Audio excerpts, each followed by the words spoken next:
Carlos Baerga at second. Ray Ordonez the shortstop. And Rick Reed on the mound for New York. So the 9-game road trip about to begin for the Mets, and they will face Pedro Astacio, 28 years of age. Astacio and Mets starter Rick Reed hooked up earlier this year. That was in May at Shea Stadium, and the Mets wound up winning that game by a score of 5-2. So Tony Phillips takes a fastball away from Astacio to get us started. Astacio 10-10 on the year, and he has a good fastball and a good breaking ball. One guy should know him very well, Mike Piazza. He caught him. That's a strike. 1 ball, 1 strike now on Phillips. By the way, Astacio's not afraid to pitch in. He leads the majors this season with 14 hit batsmen.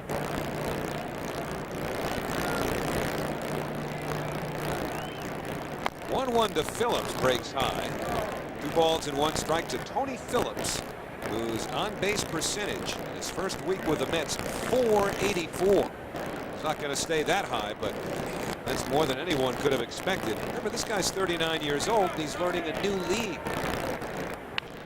And he pulls that one foul, 2-2. And his reputation is as a clubhouse guy. If his teammates aren't hustling, he'll get on his teammates. In fact, one story had him getting on Frank Thomas when he was a member of the Chicago White Sox. Talking about Tony Phillips. Very, very intense. Yeah, the 2-2 from Astacio, and he gets him on a breaking ball. 1 man out here in the Mets first as Phillips goes down on strikes. That'll bring up Edgardo Alfonzo. Well, behind Astacio, you see Helton, Lansing, and Perez along with Castilla in the infield. Bichette, Hamilton, and Walker left to right in the outfield. Reed behind the plate. Castilla with only 8 errors in 115 games. One of the best defensive third basemen in all of baseball. Very underrated all around defensively and offensively. How's he going to get some respect? Edgardo Alfonzo, the batter for New York. Fonzie struggled on the homestand, although he did have a home run in yesterday's game. Alfonzo just 6 hits in 35 trips in the 10 games at Shea. The Mets won 6 of those 10 after taking 5 out of 7 from Chicago and Milwaukee. That was on the road, which is where the Mets are going to be most of the rest of the year. 31 out of the final 50 away from home. Still pretty light out here, and the sun can be a factor. You see, they'll have to shade their eyes. They have the sunglasses. In about an hour, they'll be all set, but they've got to be careful with that sun here in Denver. A slider from Astacio on the outside corner, 2-2. That was a shot of Mike Lansing, the second baseman. We showed you his sunglasses on top of the hat.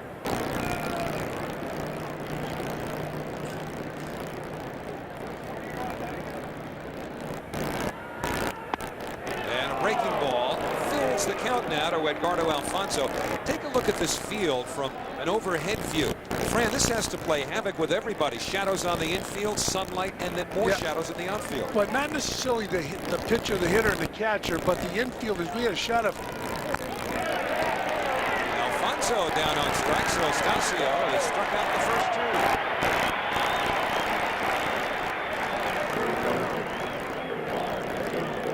Last pitch to Alfonzo. Good ball. He was called for going around. Yeah, he went around, no doubt about it. Plate umpire Jeff Nelson ringing him up. So 2 out, nobody on. John Olerud on a 20-game hitting streak, facing a pitcher against whom he's never had a hit. It's not much of a sample, but he is 0 for 7 against Pedro Astacio. Leading the National League in hitting. He's got those 15 home runs. Having quite a season. John Olerud 4 points ahead of Larry Walker for the batting lead. Similar to Vinny Castilla. I don't think he gets the respect he deserves as a hitter in the first base. There's Larry Walker in right field fighting John Olerud.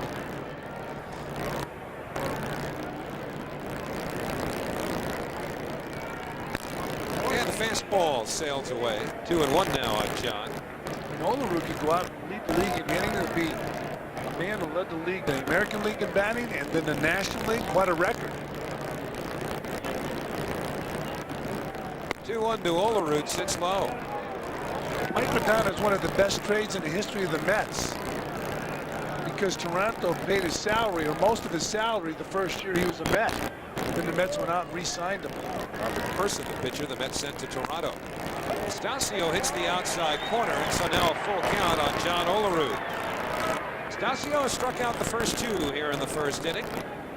Only trip by the Mets to Denver this year. Rockies will come to Shea Stadium immediately after this road trip concludes.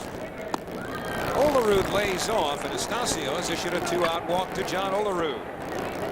Well, the Mets get their first base runner, and that'll bring up Mike Piazza. And Mike, of course, caught Astacio with the Los Angeles Dodgers. You see Don Baylor looking on, manager of the Rockies. I'll tell you what, Piazza hit some balls in batting practice that were unbelievable shots. And he's done very well here throughout his career, swinging that bat. And they'd love to have him here in Denver. They meaning the fans. That's been quite a subject on the call-in shows here in Denver. Strike one to Piazza. The fact that Mike might very well opt for free agency if he and the Mets can't get together after the season. And the Rockies, who have spent the big bucks before, might very well be able to make the kind of push that could tempt Piazza.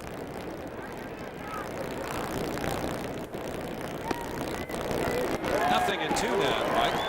Occasionally you hear somebody say that a guy who caught a pitcher should have the upper hand on the pitcher when you're batting. I don't necessarily agree with that. You didn't feel that way when you faced the guy that you caught? No, everybody knows how the pitcher's ball moves if you have some experience in the big leagues.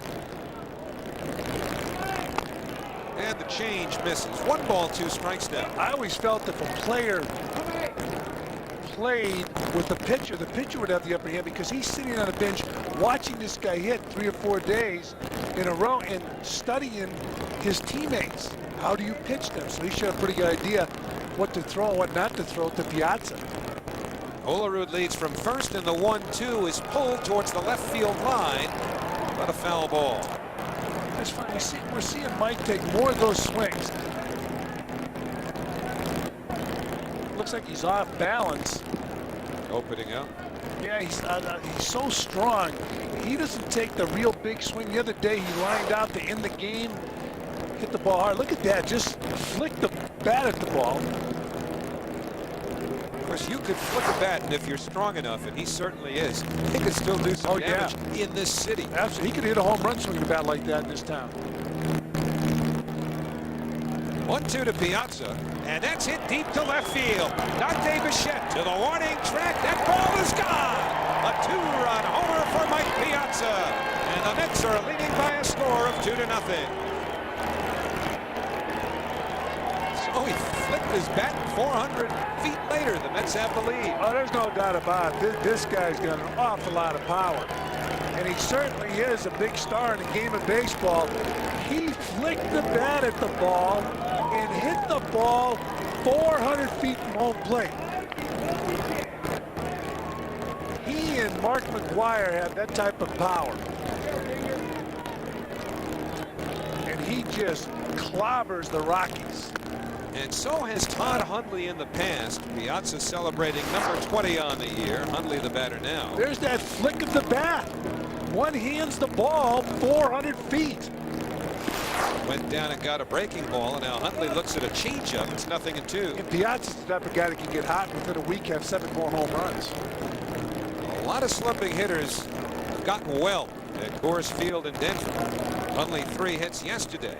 Stays alive here, 0-2. And you get the feeling, and you know, Todd somewhat shyly will admit this, that you know, for him to really feel as though he's back, he's got to get one out of the yard. For him to get comfortable. I think I would agree with him. He's a home run hitter. Did have the 3 hits yesterday. But the home run is the ball that separates him from other catchers. He and Piazza.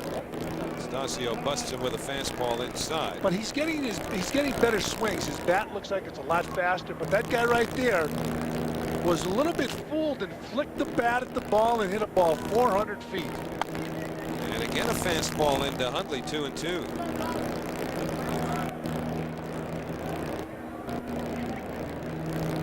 Well, now they're measuring that home run at 398. so we owe him 2 feet. Bounce foul. We called it take it 400. personally. Well, we called it 400, and they came back at 398. So that's representative. Todd has hit some long balls in this park as Mike Piazza gets ready to go behind the plate, still savoring his home run. Hundley at Coors Field, a .431 average with 6 home runs.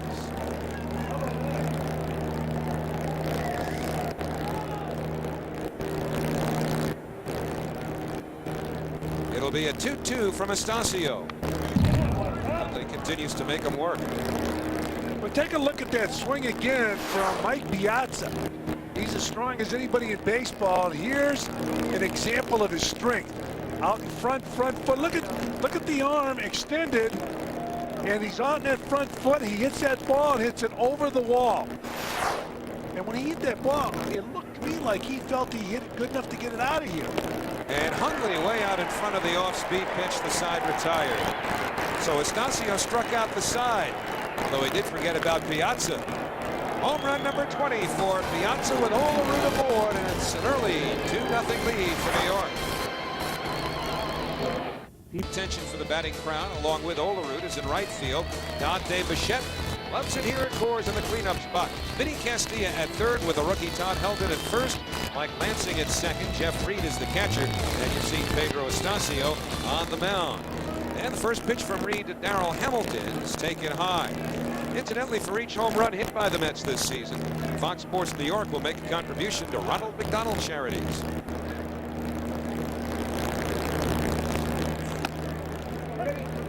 On the inside corner to Hamilton, 1-1. The Rockies went out and picked up Hamilton from the Giants for Ellis Burks. They felt they could not sign Ellis Burks. As you look at Rick Reed's numbers, 12-7 on the year. Could even be better now with some luck. And Hamilton retired on the comebacker, 1 man away. His numbers could be a lot more impressive with some luck. 113 strikeouts in 156 innings. But he could have a better record. And to me, Howie, the most important thing a pitcher, the most important stat for a pitcher wins. Well, Rick Reed found out about that in his last start. Remember, he gave up an unearned run to the Dodgers and was trailing 1-0 going to the 9th inning, but the Mets came back and won that against Jeff Shaw.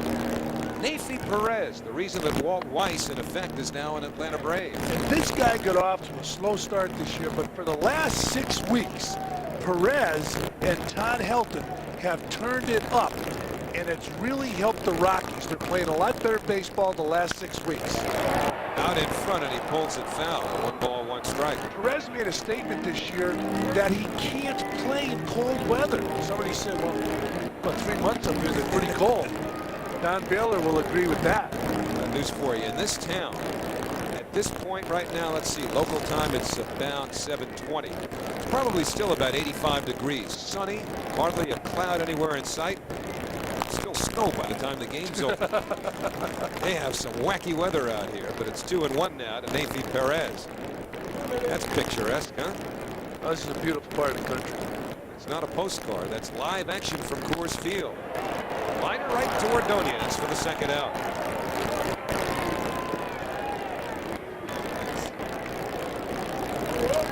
So 2 out, nobody on, and now Reed will face Larry Walker. And behind Rick Reed, Hundley, McCray, and Phillips left right in the outfield. Alfonso Ordonez, Baerga joined Olerud in the infield.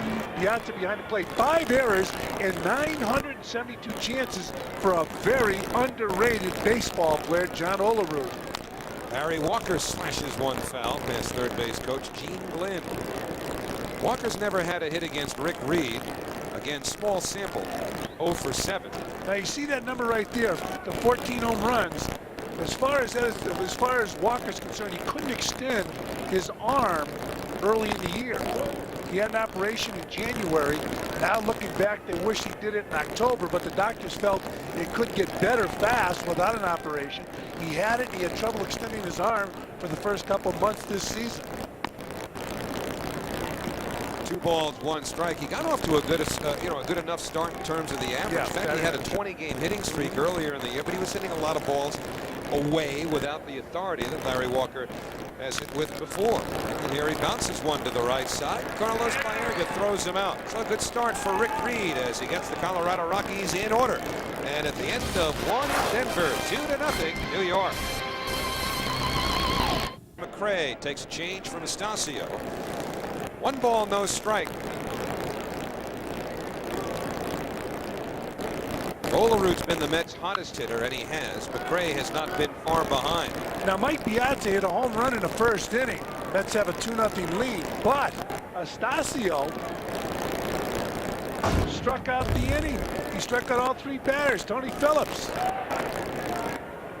Edgardo Alfonso, and Todd Hundley. 3 strikeouts in the first inning, but the Mets have 2 runs because Mike Piazza hit a home run, really one-handed. And the 2-1 pitch outside. It's great to be strong, I think. I wouldn't know. Well, he hit balls in batting practice 9 miles. Little chopper to the right side. Astacio plays it in fair territory, and it can't be held by Helton. And that's really a bad play by Astacio, because although he was anxious to get the ball while it was in fair territory, his momentum was taking him so far into foul ground that it made the throw a difficult one. He couldn't set. It should be a lot easier, though. You know what? He handcuffed Helton. See, but look what he's got to do just to get the throw off. You know what? The ball should have been caught. The ball should have been caught. That ball wasn't thrown that hard. Second look, I agree with you. Astacio gets it. He gives him a pretty good throw. In fact, he gives him a perfect throw. Helton unable to catch the ball, and McRae on first base. I'm going to go with you on that, although I still say that Astacio might have made a more prudent play letting it go. But only because, as you saw, he had no momentum, or his momentum was carrying him towards the dugout, and he couldn't set. Yeah, I guess Helton should have caught the ball. Well, you know, you got a guy that's having a career year in home runs, so what you want Astacio to do is leave it roll foul so McRae gets another shot at the right field fence. I'd hate to catch you. You just want to challenge home run hitters. Is there a cure for it? 1 ball, 1 strike now to Carlos Baerga. So Astacio having to work with McRae on first against Carlos Baerga, who's only had 1 hit and 11 trips against him. But Baerga's been a hot hitter lately. As you can see, getting that batting average back up over 290. 292 coming in. 1 ball, 2 strikes now to Carlos. You know, it looks so easy up here. Oh, saying it that does. forever. And you watch it, it's funny to watch it, specifically the play that Astacio made to help from our angle without watching it from the angle you get to see it on television. It didn't look as though the throw was as good as it proved to be when you watch it on the replay. It was a little hard. Helton has been playing very good defense lately. He wasn't doing anything well early in the year, and a lot of the Rockies felt that he was worried about replacing really a legend here, Andres Galarraga. Ray back quickly. Helton was going to play someplace in his lineup this year. He was either going to play first base or left field. Either Bichette was going or Galarraga was going, but Helton was going to be in the lineup. I think Helton was surprised Astacio got that much on the throw, given I'll situation. tell you, I thought it was a perfect throw. Popped up to the third base side. Castilla by the tarp. 1 man away. You know, but certainly it was an error on first baseman Helton. Now Castilla goes into foul territory to grab Baerga's pop. Well, this guy here, he was penciled in the Rockies organization to be a backup second baseman or a backup shortstop. Charlie Hayes played third base when he left his ball club. They moved Castillo over there, and boy, is he really been special. Ray Ordonez, a batting average at 257. Continuing to pick up his base hits. You know, over his last 25 games, Ordonez is hitting .370. Yeah, but he's falling apart defensively. Yeah, errors in 3 straight games.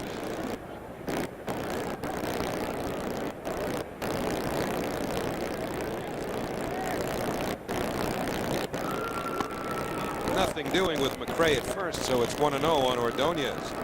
Well, he's a base stealing threat. Ryan McRae, along with, I guess, Tony Phillips. Well, there's no substitute for speed on the bases. I know as a catcher, you're over-anxious. Pitcher's over-anxious. Your concentration split between the hitter and the guy on first base when the guy can really run. And Ordonez punches it back of short, and Perez there. So 2 out, 1 man aboard, and Rick Reed will at least give the Mets a chance to clear the pitcher.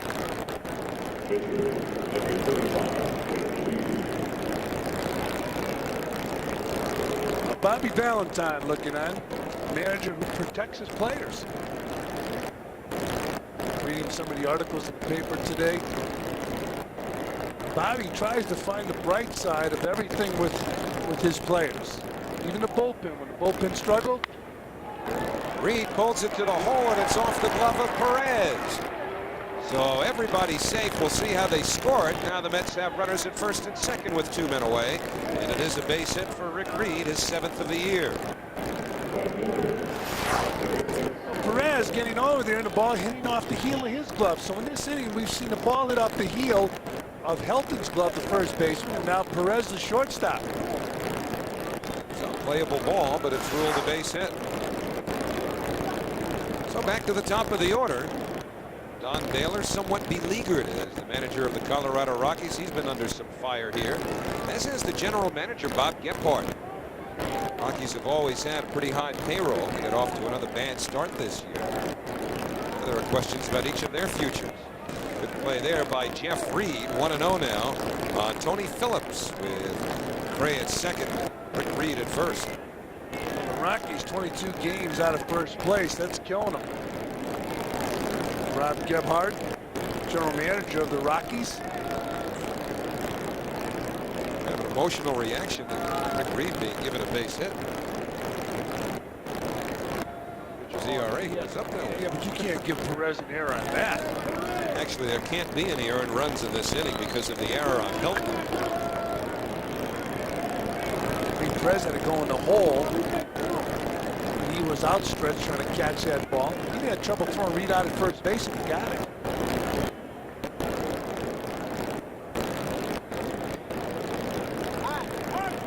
And the 2-0 to Phillips will have to wait. You could hear Phillips ask for Tyson time, and he got it from Jeff Kellogg, the home plate umpire. But he didn't step out. He stayed in that position, that hitting position, in case he did not get the call.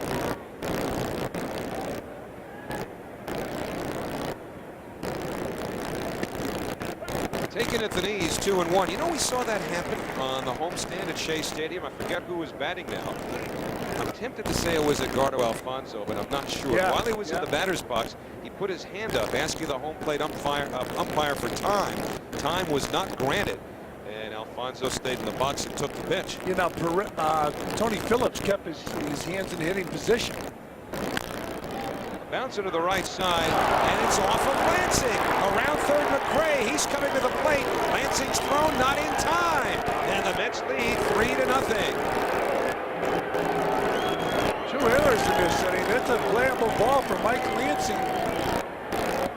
who lately has been playing well for the Rockies. At the start of the season, he struggled and was criticized severely, but he's been playing some good defense and he's been productive offensively. But he's going to make this play. He got in between. It was the in-between out. The town infielder to charge the ball. Well, he was undecided, didn't charge it to the last moment. He got the in-between out and was unable to come up with it. So on an unearned run, the Mets have increased their lead to 3-0. Alfonso struck out his first time up and takes outside for ball 1.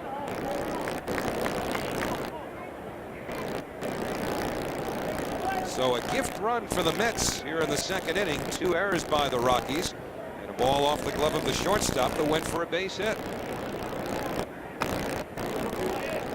2-0 now to Alfonso.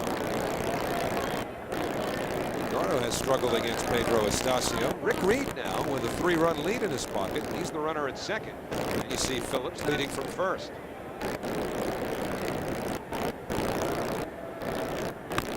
3-0. So Alfonso with a 3-0 count. And the Colorado outfield shallow against Edgardo in both left and in center. Yeah, Alfonso drives the ball now. When he first came up, he was more of a ping hitter. Now he drives. I can't believe how shallow they are for him in left and center. Fouled away. Count was wrong. It's 2 balls, 2 strikes.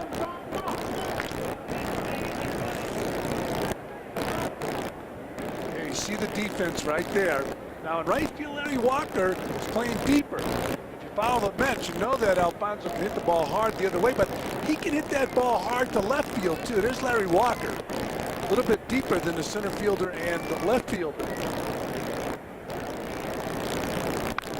And it's pulled by Alfonso into left field. Here comes Reed. He's going to be held at third. The base hit by Alfonso. The Mets have the bases loaded, and John Olerud coming up. Well, because they were so shallow in the outfield, they were able to make Cookie Rojas hold the runner at third base. And the pitching coach, Frank Funk, out to the mound to try and settle Astacio down. He should have been out of this inning a couple of times. Remember, 2 errors have been made on the infield by the Rockies. Anything the Mets get in this inning, including the run they've already scored, will be unearned. Watch Alfonso turn on his ball. It was a hanger. It sat there and it said, hit me. And he did. He hit this ball hard. Bichette coming in and gloving that ball. Ball almost got piled. Rick Reed holds at third base. Bichette got the ball in a hurry. So a chance for the Mets. If they continue to play the defense the way they are on Alfonso, shallow in center and left, he's going to burn them before the series is over. Fastball, a strike to Olerud. Discover Card will donate $500 to the local chapter of the Make-A-Wish Foundation for any grand slam that might be hit in this game, and Olerud's in position here. No balls, 1 strike to John. Remember the hitting streak at 20. The base is loaded, and the ball fouled back. So Astacio in front now, 0-2. Reed at third, Phillips at second, and Alfonso on at first for New York. Cardinals have added a field goal at Busch Stadium. They now lead the Cubs 14-3. So Olerud has prospered in these situations. It's set for the 0-2. And it breaks low. Astacio usually has an overpowering fastball. He doesn't look like he has that good zip on his fastball right now. Of course, a couple errors will take that zip away from him. Still nobody warming up in a Rocky bullpen. Way upstairs. And the count even now. Astacio overthrowing on 1-2. He's won his last 3 starts, Pedro Astacio has, and 6 of his last 8 decisions. He's been the most dependable starter the Rockies have had lately, and in fairness to him, as we mentioned, this inning should have been over a while ago. 1 run in, bases loaded, 2 out. 3-0 New York, and a 2-2 count to Olerud. Astacio deals. Now the count full. It was 0-2. Now the base runners will have an automatic start with Piazza waiting on deck. Astacio has been throwing nothing but fastballs to Olerud.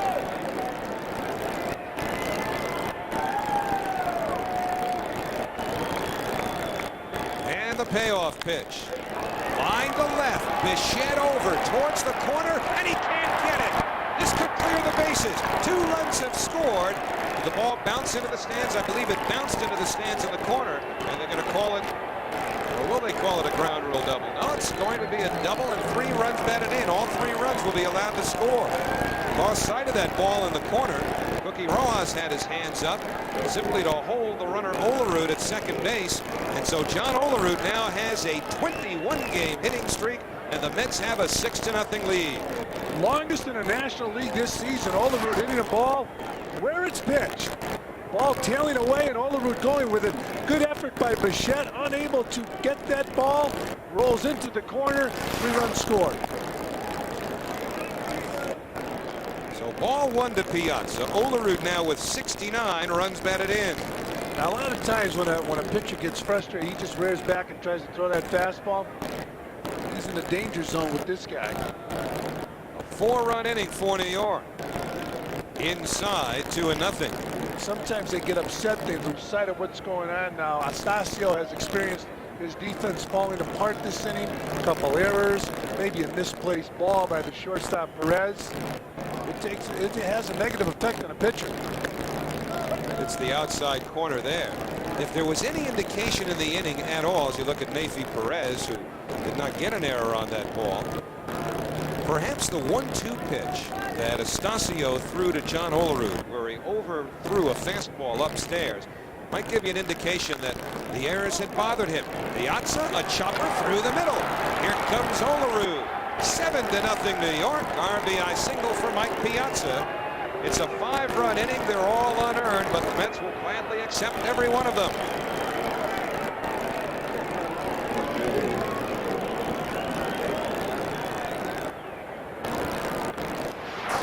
Well, Piazza got a pitch. He hit the ball right back up the middle. That topspin helps out. It shoots through the infield. So Piazza, 2 for 2 in this game, 3 RBIs. Olerud has a hit, 3 RBIs. And a line drive by Hundley. That's a fair ball headed towards the right field corner. Walker up with it. Piazza on his way to third. He'll hold there. Hundley's got a double.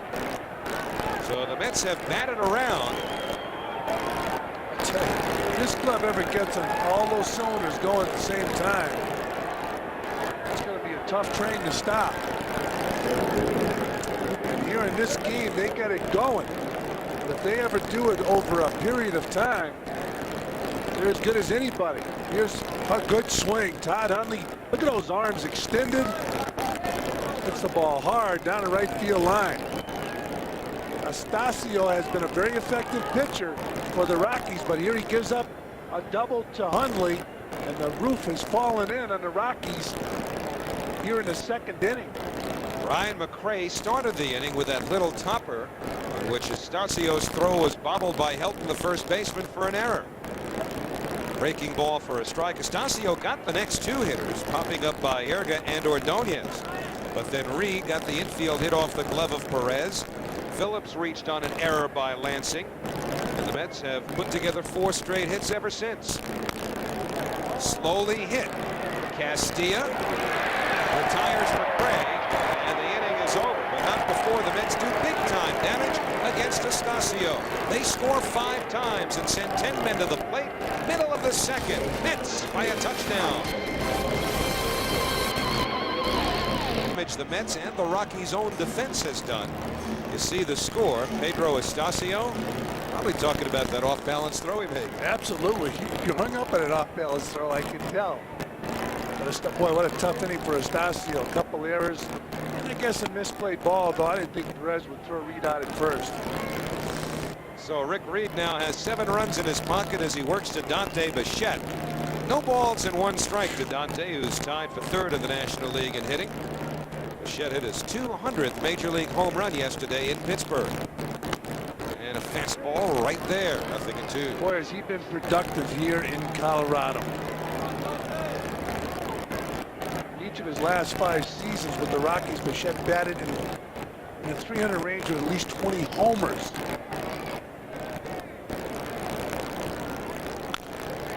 Liner right to Baerga. Now, last inning, the best pitcher on the Rockies experienced a tough inning. It started with Brian McRae bouncing the ball. Astacio, a nice play. Perfect throw. Todd Helton unable to hold on to it. That was the start. Now, that's a tougher play right there. Here's an error by Mike Lansing. 2 errors. And Pedro Astacio, well, you don't want to lose him because he's been pitching so well for the Rockies. But the way things are going tonight, he's not going to be in this game very long. Outside to Vinny Castilla, 1-0. Goes to show you how a manager treats a veteran who's had some success as opposed to a rookie who's struggling. A rookie be out of the game now. Astacio's still in it. Reed hits the outside corner, 1-1. Rick Reed has retired the first 4. Look at him stare down. He's visualizing his next pitch. Vinny Castilla stepped out of the batter's box. Castilla played in the Mexican League with Armando Reynoso. Reynoso told me he's not surprised at Castilla's power. off the outside corner. Reynoso's going to pitch tomorrow against the Colorado Rockies version of Bobby Jones. Well, Vinny Castilla in the Mexican League was, there's Reynoso right there. Reynoso, Tony Castilla put on weight, got a little bigger, stronger, and he became a much better power hitter. But even in the Mexican League, he said Castilla had power, but he said the ballparks are pretty big in the Mexican League. So Vinny Castilla, a very much underrated player, and probably because he played with Galarraga, Bichette, Walker, and also because he plays here. But Reynoso will have to pitch here now. Reynoso, a former Colorado Rocky. And the 2-2 swung on and missed. Castilla down on strikes. 5 in a row now, retired by Reed. That's his first strikeout, 2 men away. New York Mets baseball is brought to you in part by your Tri-State Ford dealers. Expect more, get more. Let your Tri-State quality Ford dealers show you why there's more to afford. Burt Reynolds, John Voight, they'll be coming around any second. But we can't wait. We've got a game going on. And it's Todd Helton. Helton leading the National League rookies in batting. He's at exactly 300 coming in as he takes ball 1. Helton played some left field for the Rockies last year while Andres Galarraga was still here. This kid's going to be rookie of the year. 2-0. Of course, Kerry Wood's going to get a lot of attention. Yes, he but is. you'll wonder how much Wood will be able to give the Cubs down the stretch, because they're talking about him having a tired arm. He was beaten by the Arizona Diamondbacks a couple of days ago. The tired arm will get that'll be all right. But this guy, he's got 18 home runs. He's hitting 300. Got off to a terrible start this year. The highest average Continental Airlines during the month of August. You see Helton and Baerga. The Rockies have been high on Helton from day one. Take a look at it again. You see Bernard, the San Francisco Giants, Baerga, Aurelia of the Giants, Helton, Osmus. And Helton gets under it. This will be playable for Brian McCray. A lot of real estate out there. And the side retired. So with apologies to Turk Wendell, Rick Reed is perfect through 2. And at the end of 2 here in Denver, 7-0. Carlos Baerga up to lead off the 3rd inning for New York. 7-0 Mets. 5 of the runs unearned against Pedro Astacio, and Baerga first ball hitting. Shoots it towards Darrell Hamilton, and that's the first out here in the 3rd. New York Mets baseball is brought to you in part by Omnipoint. 100% digital, 0% hassle. And with 1 out and nobody on, a look at Denver, Colorado. Friend used to run around that part of town while he was in here as a minor leaguer when the Denver Bears played at Mile High Stadium. Did his jogging right in that park. Boy, there were some memories. What do you call that park? The Joggers Park. Joggers. I have no clue. I was going to hope you make something up. I mean, it was the Omaha Royals that played those Denver Bears. 1-1 to Ordonez. Now, Mile High Stadium, where the Denver Broncos play, seats what, 80,000 or so? Yeah. How many would they get for a minor league game when you came in? About 1,500. 1,500. Felt like you were all by yourself. They knew you were coming. This, though, is beautiful Coors Field, where they get around 50,000. It's 1 ball and 2 strikes now to Ordonez. They sell out every night. You might see some empty seats, but they've been sold. Although there are no empty seats here tonight. They kept pushing the envelope on the structure here while it was being built. It wasn't supposed to seat this many. It's hit pretty deep to left by Ordonez, but playable for Bichette. And there were 2 men away. The original plan was Coors Field would seat about 42,000. And then as the popularity of the Rockies became evident during their early days at Mile High Stadium, they changed the blueprint. They figured, well, let's make it about 45. Then it went to about 47, and then they stuck that thing in. It's called the Rock Pile, where kids can still get in the day of the game. So now you get around 50,000 here. 0-1 to Reed. This is a great sports town.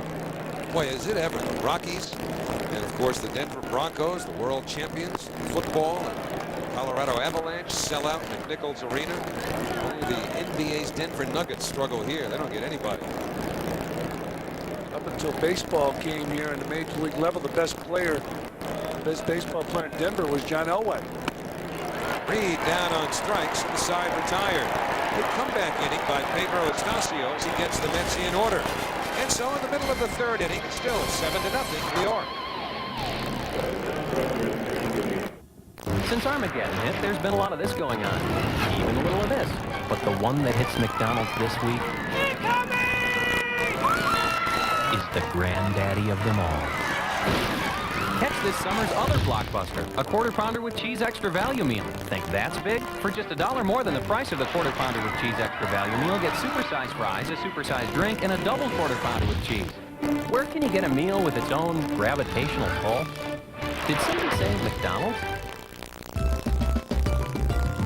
I'm so happy, I'm floating on cloud nine. I'm so happy, I'm feeling swell, life is so sublime. Imagine feeling this good about your car insurance bill. So gosh darn incredibly happy. That's happy, baby. Geico Direct. A 15-minute call could save you 15% or more on car insurance.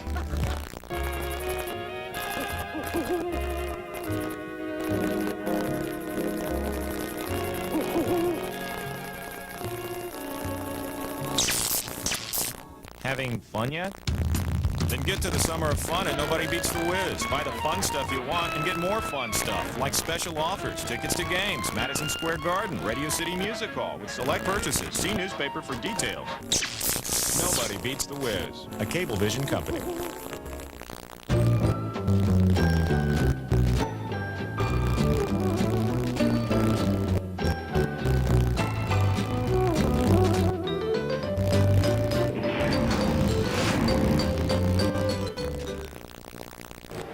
Back at Coors Field, you can see behind me the seats are colored green. In fact, all of the seats are the color green, with the exception of one row that rings Coors Field. They're colored purple.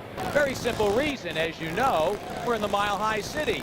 And right now, if you sit in this seat, you are exactly a mile above sea level. Although, frankly, we're only a couple hundred feet above the field, so I don't get it. The air seems pretty thin up here. The fans are having a good time. Howie, take it away as the Mets try to build on this lead well above sea level here in Denver, Colorado. Which is where Matty's going to stay. He's going to hunt down some Rocky Mountain oysters if I know him. Mike Lansing, Jeff Reed, and Pedro Astacio, the bottom third of the Colorado Rockies order against Rick Reed. He gets a strike on the outside corner. Lansing, the former Montreal Expo, got off to a slow start. But he's picked his batting average up lately just to get to 266, although he did make a key error during that 5-run Mets second inning. 0-2 now to Lansing. So Reed, who has provided no margin of error in his last start against the Dodgers, has a lot to work with early on tonight. Off the plate. 1-2 now to Lansing. He's only had one hit in 10 trips in his career against Rick Reed. And the 1-2 pitch, a breaking ball low and away.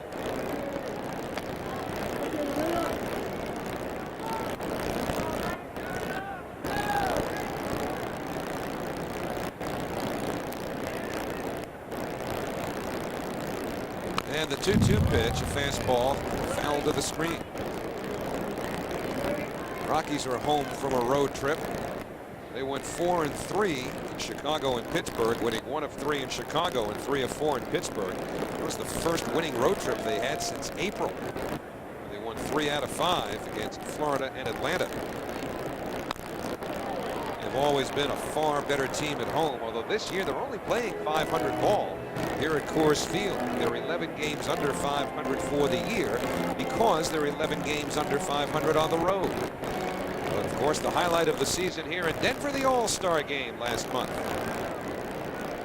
Big boys were hitting some rockets into that upper deck. And that's ripped up the middle. On the 2-2 pitch, Lansing comes up with the first base hit for the Rockies. Leadoff single here on the third.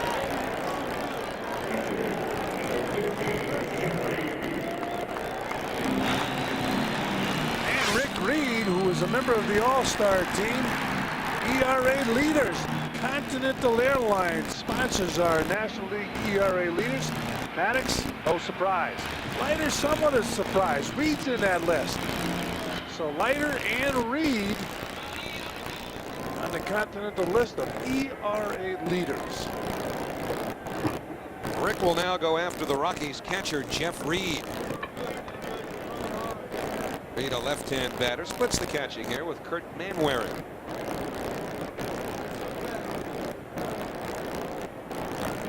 Nobody out in the third. Lansing leads from first. He's running, swung on and missed, throw to second, and he is out. Nice throw by Mike Piazza.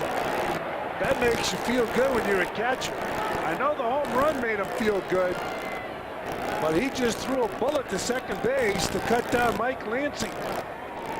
Piazza, that's not an easy ball to handle and throw. It's inside, the hitter takes a swing, and Piazza with a strike to second base. That was a funky slide by Lansing because he could see the ball beat him. Good throw, Mike Piazza. 0-1 inside, and so Don Baylor trailing by 7, starting the runner, trying to get something going here in the third inning. Jeff Reed swung and missed, and that cut down Lansing by a huge margin.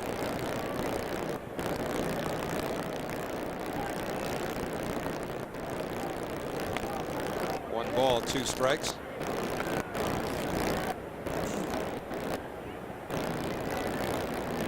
Jeff Reed's been a pretty hot hitter lately, and as the Mets have done often this year, they're over-shifting against left-hand batters on the infield, with Ordonez pulled around towards second. Yeah, Reed and Manwaring share the catching position here in Denver. He does pull the ball. Baerga gets a glove on it. Jeff Reed is aboard. So he found some room, Reed did, with the overshift. Well, the overshift, and they still got the base hit. But they played him right. Just that Baerga was unable to come up with this ball in the hole. They had him played perfectly. And you'll see a lot of the overshifts when Rick Reed pitches, because when Reed's going well, he throws a lot of ground balls. You see Baerga, pretty good range, just out of the reach of John Olerud. Another thing that I feel has made hitting even more difficult is the ability of the scouts, the video, and you start maneuvering the players into position. At one time it was the catcher walking out in front of the plate, waving his hand. The guy would ignore him, and he'd go back behind the plate. And then they hired a coach for that. That's right, and he ignored the coach. So then they went out and they got scouting reports. Scouting reports, video. Now the Mets infield, as you see, a conventional double play depth, although at the corners, playing for the bunt against Astacio, who swings away. They could turn 2 after all. There's 1 and a double play. So Astacio thought he crossed the Mets up with the corners pinching, but the played Piazza. And watching Piazza throw that ball, he really quick feet, getting himself into position to throw that ball on a strong throwing arm. Edgardo Alfonzo takes strike 1. Alfonzo batting .259. In this ball game, Alfonzo has struck out and he singled. Singled sharply to left field. They're still playing him shallow and left and center, and he takes. So it's 1-1 on Alfonzo. I need a catcher's opinion here. That ball on which Reed swung and missed, we see this stuff so often where the hitter kind of leans out over the plate. As Alfonzo drives the ball down the right field line, foul. Now I know there's a fine line, especially for a left-hand hitter, whether the pitch is on the inside part of the plate or the outside part of the plate, but as a catcher, you've got to deal with that hitter coming out over the plate. How fine a line is it between the hitter's natural momentum and his forcing the issue a little bit to the point where the umpire has the opportunity to call interference? Yeah, rarely do they call interference. They say, you know, if he goes across the plate after his natural swing, it's a legal swing. But don't we see them all lean out over the plate? Oh, I don't blame them. But umpires are rarely call that type of interference. Outside, the catcher, if he can make contact with the hitter, now the umpire has to make a decision. When you don't make contact, it's pretty much a decision made by no contact. Some guys almost stand at right angles after their swing to try and distract the catcher. Alfonzo right back up the middle with a base hit, his second hit of the game. So Edgardo Alfonzo on first base, 1 man out here in the top of the 4th, and John Olerud stepping in. He is 3 games shy now of Hubie Brooks' hitting streak record, because his last at-bat he laced one down the left field line, and that cleared the bases. 3 runs would score, although Reed had a little trouble. Tony Phillips, and then Edgardo Alfonso all coming around on the liner to the left field corner by Olerud, who now has a 21-game hitting streak. So John Olerud facing Pedro Astacio fouls the ball back. 0-1 on Olerud. Speaking of those hitting streaks, you know it's kind of amazing. Tommy Agee hit in 20 straight games in 1970. And how many hits he had during the 20-game hitting streak? 23. He only hit 287 during that hitting streak. As you see, Met hitting streaks of 20 or more, and Olerud has left Agee, Alfonso, and Husky in the dust. So you're getting on Tommy Agee. Ground ball is short. Should be a 6-6-3 double play, and that'll do it for the Mets. Here in the top of the fourth, they fail to score. But we have played 3.5 here in Denver. The Mets have a 7-zip lead, and we'll be back. That Houston game of note because Randy Johnson in his first start at the Dome in Houston, inside to Hamilton, they say that they might have the biggest regular season crowd in the history of the Dome with Randy Johnson pitching. 1-1 on Hamilton. Fouls it off. When you think about it, if the Mets get into the wild card, chances are they would play the San Diego Padres because you can't play the team in your own division, which means that Houston would play Atlanta. Now, if the Houston Astros play the Braves, you got Randy Johnson, a left-hander, starting twice against them. You've got Mike Hampton, a quality left-hander, and the Braves are not going to be as prolific an offensive team against southpaws. So, you know, I'm sorry, think about it though. You turn Chipper Jones around to the right side where he loses his power. Ryan Klesko's got a hit against left-hand pitching. Braves are a somewhat different team if you're going to throw left-handers in a 5-game series like that. And Randy Johnson has 7 strikeouts from 7 innings at the Dome tonight. As Hamilton fouls the pitch off, so it's 2-2 on the Rocky center fielder. Hamilton will be followed by Perez and then Walker. Rick Reed has been composed in this ball game. He's got a nice lead, and he gets Hamilton to hit a high fly ball to Twilight. Todd Hundley is there and makes the basket catch. He had trouble picking that ball up, I'm sure. Well, the Twilight has given Todd quite a bit of trouble, and this is no exception, although at least he stays with it. There were times earlier when, if you think this looks a little jagged, he'd be downright lost. So I think it's safe to say that Todd's made some progress over the last week or 10 days especially. Now, this is the high or Twilight portion of the night here in Denver. It is 8:10 now, local time. Probably got about another 35 to 40 minutes before that sky is a lot more favorable to an outfielder.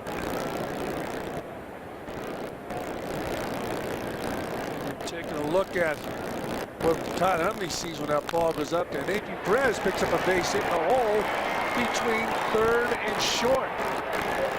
11-game hitting streak now for Nathan Perez. This copyrighted telecast is authorized under television rights granted by the New York Mets solely for the private non-commercial use of our audience. Any publication, reproduction, retransmission, or the use of the pictures, descriptions, and accounts of this game without the express written consent of the New York Mets on Sports New York is prohibited. Nathan Perez has hit in 17 out of 18 games, an 11-game hitting streak. He's on first base. Larry Walker's the batter. He grounded out his first time up. Walker fouls the ball off. So it's 0-1 on Walker. Now batting .338. He and John Olerud at this moment fighting for the penthouse in the National League's batting race.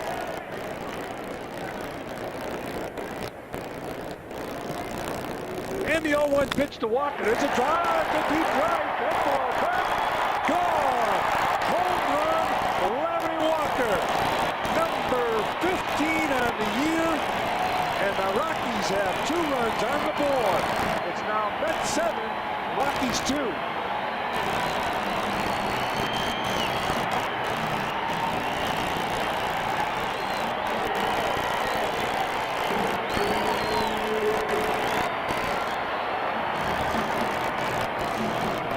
Reed on this football night around the National League allows a safety.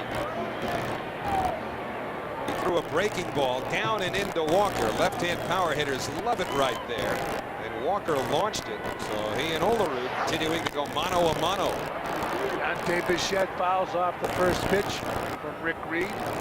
But Larry Walker, number 15 on the year. We talked about his inability to extend early in the year, to extend his arms because of an operation. But he's feeling a lot better. So is Dante Bichette, one of the better clutch hitters in the National League, as he fouls off a pitch. It's 0-2 on Bichette. Again, Olerud with that bases loaded double, which scored all 3 runs, also has walked and hit into a double play. So Olerud 1 for 2, as is Walker. Walker with a homer and 2 RBIs. John started play tonight, 4 points ahead of Larry Walker. Bichette lined out his first time up. He swings at a fastball and strikes out. So Bichette is 0 for 2 tonight. Well, the Colorado Rockies can be counted on, as can any team that would come in here for any length of time, to hit better at Coors Field than anywhere else. Dante Bichette, even though he strikes out there, is certainly no exception. In fact, Bob Costas once called Bichette the poster boy for Coors Field. Dante was looking for him for 2 months. Was he? Yeah, he was really upset by that. Larry Walker looking on after hitting a 2-run home run. He'll watch Vinny Castilla take a strike. Castilla with 35 dingers this year. Now, these aren't necessarily Colorado Rockies, because you look at Steve Finley, and he's never played here as a member of the Rockies, but those are some pretty wide differences. Castilla bounces to short. Ordonez knocks him down, and Castilla has an infield hit.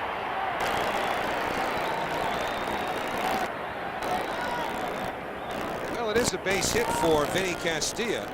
Although Ordonez bobbled the ball, as a couple of balls were bobbled earlier on the infield. In fact, that's very similar to the ball that Navy Perez bobbled for the Rockies in the 2nd inning with the Mets at bat. And that was ruled a base hit, as this one was. Not an easy play, but a play that Ordonez normally makes. Reed knows that. So Ordonez now shading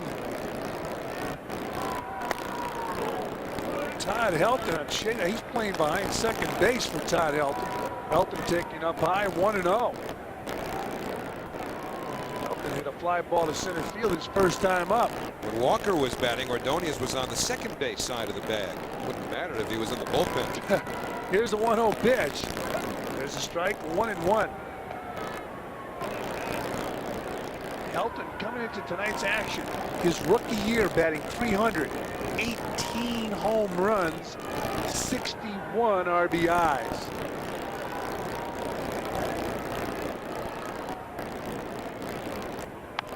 Fouls it off. 1-2 on the Rockies' first baseman. He'll be followed by Mike Lansing.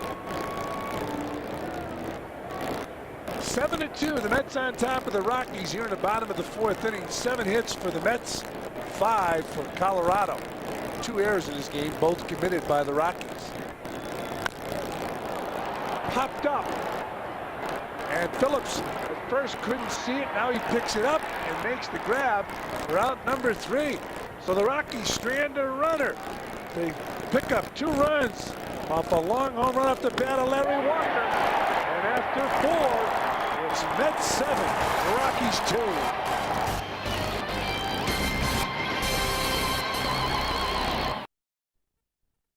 We go to the top of the 5th inning at Coors Field. 7-2, the Mets on top of the Rockies, and Mike Piazza leads it off. Takes the fastball for a strike. It's 0-1 on Piazza. Earlier this week, he did something highly unusual in the series against the Giants. He broke his bat on his swing. And not necessarily just when he made contact, although certainly that's when the bat separated into pieces. He pops the ball up in left field. Bichette coming in and making the grab. But I asked Mike about it the next day. I said, have you ever done that before? He said, yeah, about 2 or 3 times. I said, what causes it? Bad wood? He said, no, a bad swing, a tense swing, an anxious swing. He said, even though it doesn't separate here until it hits the bat, In actuality, he said that the torque of his swing caused him to feel the bat start to separate. And he said basically it's because he's been anxious and a little tense. And that's why you go back to the decision they made earlier in the week to cut off the talks until the end of the year. And it might not be the worst thing. There's a long drive to right field. Will it stay fair? No. Todd Hundley just missing a home run down the right field line. I mean, think about it, Fran. If Piazza is so uptight at the reaction that he's gotten from the crowd when he has not done well, and when he has left runners in scoring position because of the situation, at that point, if you're going to cut the talks off and you get a more relaxed Piazza for it, well, it could only benefit the Mets. And certainly there's risk involved, but they were nowhere near signing him now anyway. So for Piazza to try and cleanse his mind until after the season could work to everybody's benefit, although there is risk. Outside to Hundley, 1-2. Well, one thing we're not privy to the conversations between Mike Piazza and his advisors and the Mets front office, and the conversations between the Mets and Mike Piazza's agents. Hundley takes down low, 2-2. But there's an awful lot of talk in New York about yes or no. If Piazza turns it around and hits in all situations, the fans will love him to the point where he'll be as overwhelmed by the reception as he was when he first got here. Outside to Hundley. 3 balls and 2 strikes. 1 man out. Top of the 5th inning. The Mets 7. The Rockies 2. Hundley will be followed by Brian McRae in front of a full house once again here at Coors Field. And Hundley picks up his 2nd hit of the game. So Todd Hundley starting to get his hits, and the next thing that comes, home runs. It's 5 hits in 2 days for Todd Hundley. And you know what? This at-bat might have been about as impressive as any, only because of the fact that he'll go away here. Now he's quick enough to take a pitch and line it the other way. He didn't have that quickness his first couple of weeks here. The power will come because Todd's natural swing is going to produce power. But when he can punch the ball the other way like that, that shows you that he's starting to come around and become a more seasoned hitter than he was the first couple of weeks he was back up. And Brian McRae now just took a strike, so it's 0-1 on McRae. 1 man out. Top of the 5th inning at Coors Field. Mets and the Rockies. Outside to McRae. 1 ball and 1 strike. You agree with that? That if he's late enough to still go the other way, oh yeah, that's a sign that now he's starting to polish his swing? Well, he's taking better swings, and of course he's getting better results, and his confidence is going to come. The confidence in I know baseball especially, or for any athlete, is such a fragile thing, and they go into slumps and lose their confidence. Now he's swinging a good bat. It was a great shot of him hitting that ball. His head right down in the ball. Todd in interviews has said he's not in mid-season form. He needs more swings. Well, he's getting his swings now. And Brian McRae, it's a fly ball left field. This should be an easy play for Dante Bichette. It is. 2 down. And the biggest thing that's going to help Todd Hundley, base hits. The more base hits he gets, the more relaxed and the more confident he's going to get. And then he's going to drive the ball over the wall. And once that, they're going to come in bunches. Watch this swing. And look at the extent. Look at his head on the ball, the extension. Look at his weight. He's got everything going, and he's starting to get in mid-season form. Nice swing by Todd Hundley. That's a great shot. So they're 2 men out. Hundley on first base, and Carlos Baerga takes a strike. Hundley has a picture-perfect swing from the left side of the plate. Generates power with his legs. We've talked about how he differs with Mike Piazza. Mike is so strong, he hits from the waist up. Where Todd uses his whole body. And the 0-1 pitch to Baerga is fouled out of play down the left field line. So it's 0-2.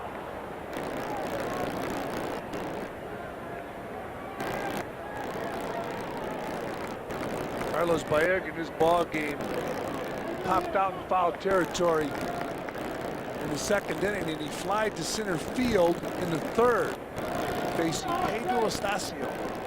The veteran has come back strong. after giving up 7 runs. Baerga takes outside, 1-2. Pedro Astacio knows the feeling from the first time he faced the Mets this year. In fact, he pitched against Rick Reed at Shea, pitched 7 strong innings. Then the Rockies infield, ironically, just as they did tonight, made a couple of errors in the 8th inning, and the Mets went on to score 4 unearned runs. There goes Hundley, throw to second. He's going to like this left field. He steals bases now. All right, now you know he's feeling better. That's right. At the plate and everywhere else. Jeff Reed with a decent throw, but Hundley with a nice jump.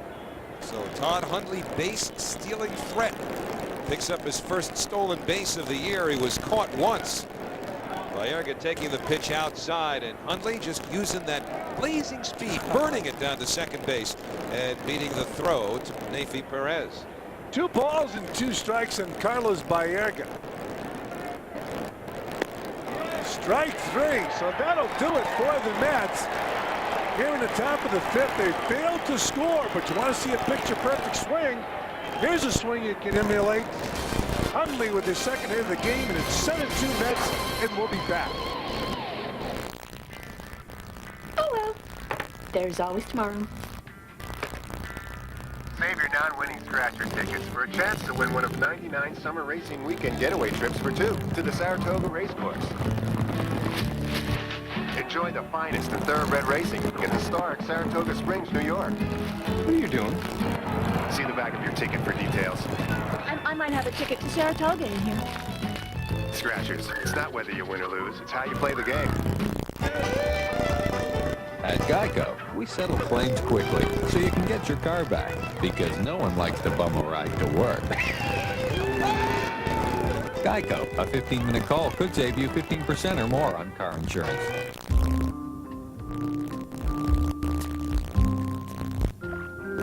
Paying too much for car insurance isn't any smarter. Geico, a 15-minute call could save you 15% or more on car insurance.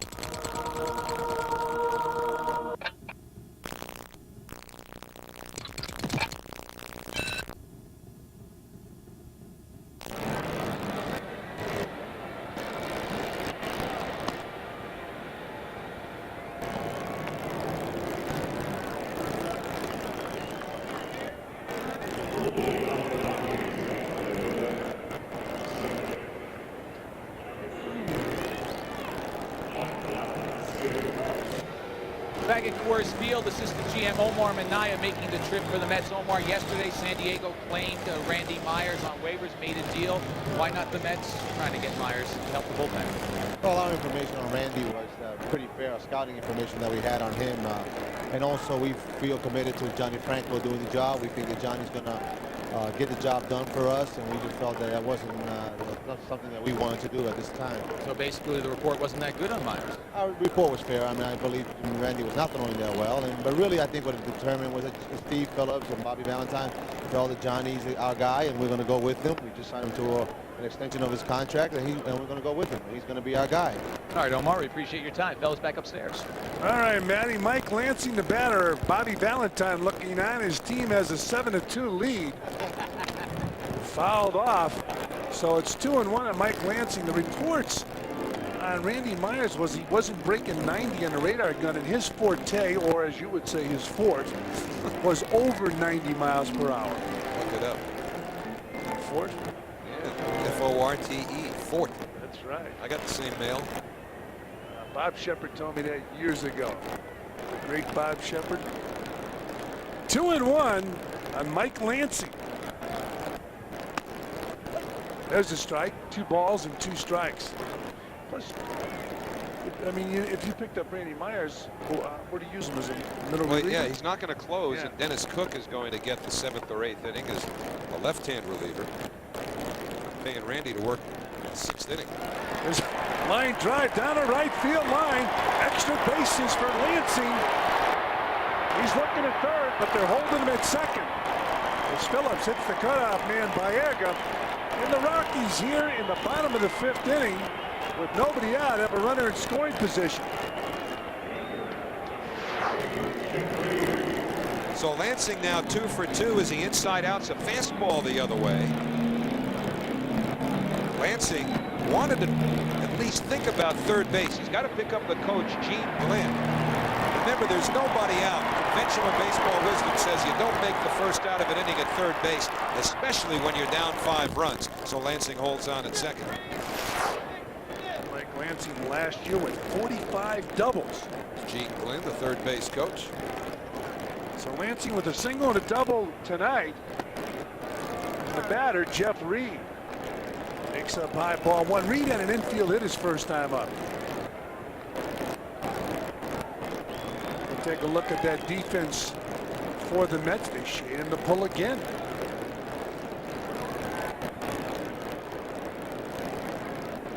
They shaded him to pull last time. He got it just past Baerga. Baerga got his glove in it and knocked it down. 1-1 on Jeff Reed. Carlos Baerga, second baseman with the Mets, setting up against Jeff Reed. Pedro Astacio on deck. Rockies trying to chip away at this 5-run lead. Reed against Reed. Misses outside. 2-1. Bob Apodaca looking on. And you're watching all the action tonight on Fox Sports New York. Hope you're enjoying the contest. We're coming to you from Denver, Colorado. Full house on hand. Ground ball right at Baerga. Easy play as Lansing moves to third. 1 down. Now it's time for our Jeep game summary. And the Mets doing all of the early damage. Mike Piazza, 2-run home run of the first inning. John Olerud cleared the bases, extending his hitting streak in the second inning. When the Mets would score 5 unearned runs, the Rockies made 2 errors in the inning, and Larry Walker was able to get 2 of those runs back for Colorado with his home run in the 4th inning, number 15 on the year, off of Reed. And now Rick Reed will take on Pedro Astacio. Astacio takes a strike on the corner. If you're a Met fan, you want to see Rick Reed get Astacio now. Don't allow the Rockies to score another run. This is one of those ballparks where the game is never over.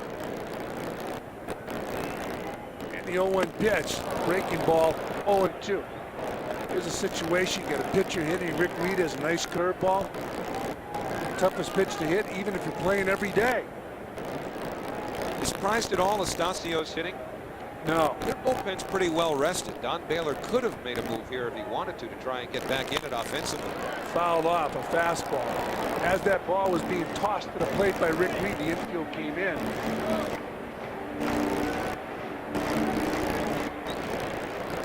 Mets infield was creeping up, and Astacio somewhat demonstrative in his frustration. Where's the curveball? There it is. So that'll do it for Astacio. 2 down. Big strikeout.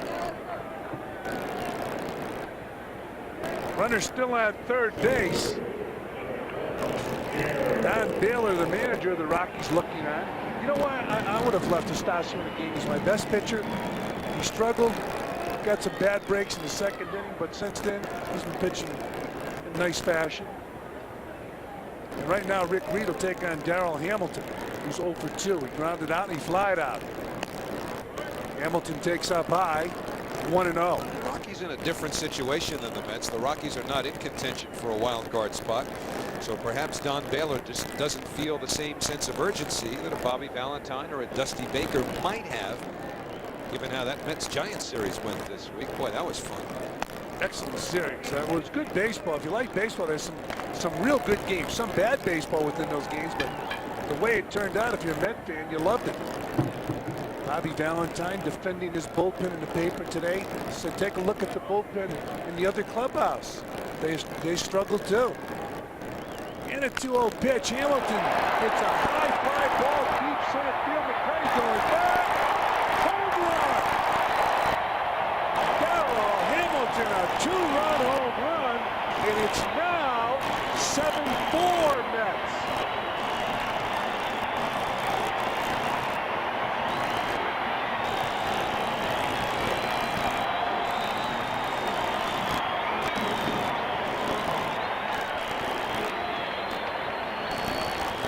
A 2-out, 2-run home run.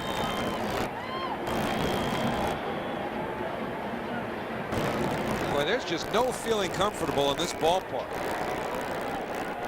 Margin for error is such that a mistake can be hit a long, long way, and that was a pretty good example from a guy who's not a pure power hitter. Nathan Perez fouls off the ball as he tries to bunt strike one. Darryl Hamilton's not a guy you expect to hit a ball 420 feet, even here, even at Coors Field. He crushed that ball. And the 0-1 pitch. Perez pulls it to the right side, foul. So it's 0-2 on the Rocky shortstop. Darryl Hamilton with a long home run. Breaking ball down. And did he ever get it? Look how shallow McRae was. And understandably so. And yet still, Hamilton got to do it for about 420 feet. 7-4 now, Mets on top of the Rockies. And the 0-2 pitch to Perez down low, 1-2. I think what's happening here in Denver, when ball clubs are setting up their defense, they're playing their outfielders shallow, feeling that if the ball's hit hard enough, they're not going to catch it anyway. It's just going to go over the head. It's going to be over the fence. And that's a great example. Hamilton hitting the ball that far.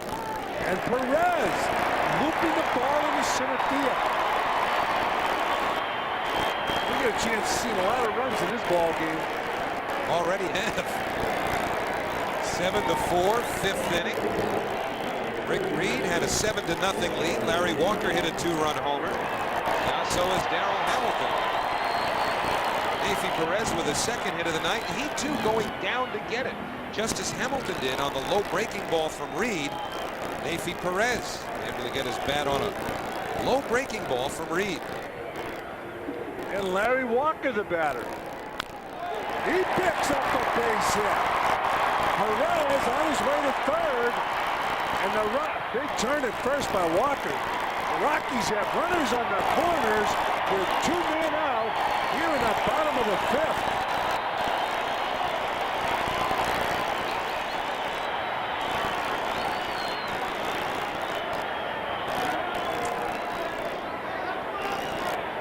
So Bob Apodaca is just going to try to settle Reed down.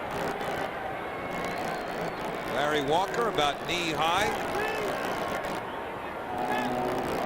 So now Larry Walker 2 hits and 3 trips. That ball wasn't smoked, nor was Perez's. Larry Walker thinking long and hard about second base. That's a wide turn at first. Dante Bichette's going to be the batter, and he represents the tying run at home plate. And he can hit home runs. He's done it in the past.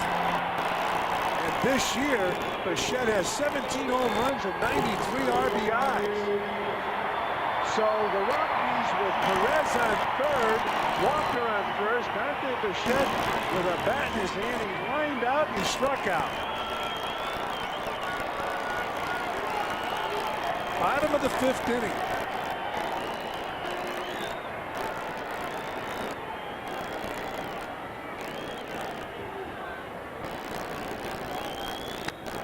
Bichette fouling the ball back. 0-1 on Dante Bichette. Perez on third. Walker on first. Bichette the batter. Notice he started him off with a fastball, and Reed has been hit in this inning several times on his breaking ball. And that's the pitch that's most compromised by the altitude here at Coors Field. So perhaps Reed's going to have to throw more fastballs than he's been throwing so far. There's the fastball. Misses outside. Oh, it's called a strike by the first base umpire, Kerwin Danley. Pitch on the outside part of the plate, and Bichette, you know, from that angle looked like he held a swing. Sometimes a side angle gives you a little more apologetic view as far as the pitcher's concerned. From there, kind of looked like he held it. 0-2 on Bichette. Reed checking the runners. It's not the millennium yet.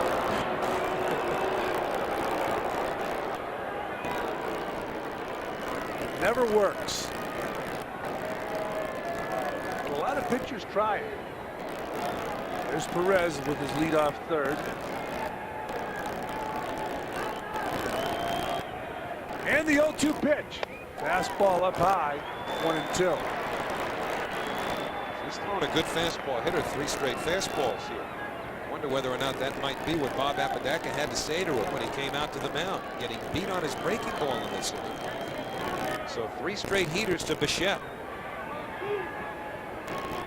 That's telling Reed to shake him off. That's usually an indication that they're working well together. He wants Bichette to think. Fouls it back. Bichette's on this fastball.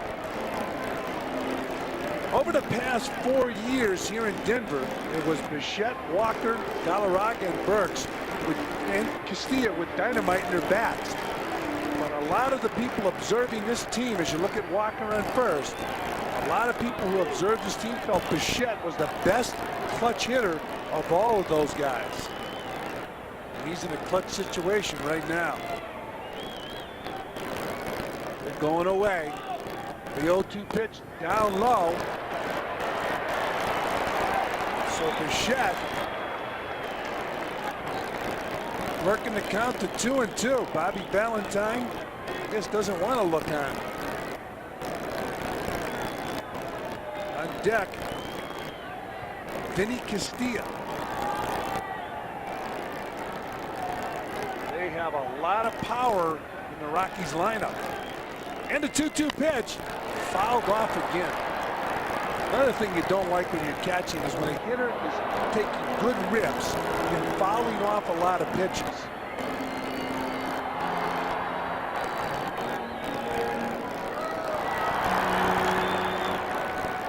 Apodaca, he's been out to the mound. Now it's up to Piazza to call the signs, call the pitches. Wants the ball away. And the 2-2 pitch. Runner going. Line drive in the gap. Right center field. Perez scores. Here comes Walker. And Dante Bichette with a clutch double. And it's now 7-6 Mets.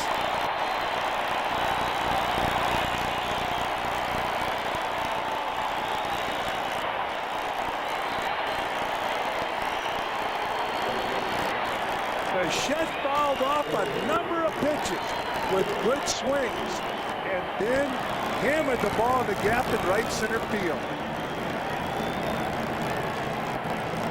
So now it's a 4-run inning for the Colorado Rockies, and again a fastball that was up. So they went basically with the fastball during that at-bat to Dante Bichette. Reed was able to get in front of him. 1 ball and 2 strikes. Bichette fouled a couple off. Reed left the ball up, and Bichette drilled it to right center for 2 runs, and now he's the tying run in scoring position. Gotta watch Vinny Castilla. He's the batter. He takes up high. Ball 1. Castilla struck out his first time up. He had an infield hit in the 4th. Now, you mentioned how Reed struggled with the breaking ball. As Bichette leads off second base, Castilla, an excellent fastball hitter. 1-0 pitch, down low, 2-0. You got first base open, but you have a left-hander swinging the bat next, Todd Helton, who's been hot lately.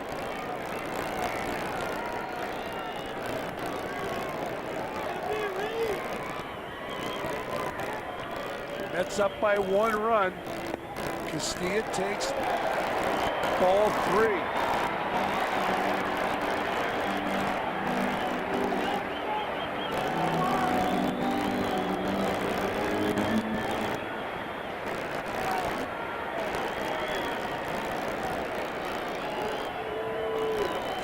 Pitch. Ooh. That's a good swing. He just swung through a fastball. You don't see him miss fastballs in his wheelhouse very often. This is a two-seamer by Reed that cuts back in on the hands of Vinny Castillo. He swings right through it. They call this guy Mighty Mouse. Why? Because you can't slip the high cheese past him. And they haven't picked off. Bichette picked off second base. Cannot happen, but it did. How about that? The tying run picked off second base. Base running blunder by the Rockies, but they picked up 4 runs. This a 2-run home run by Darrell Hamilton, 2-run double by Bichette. We played 5 here at Coors Field, 7-6 Mets.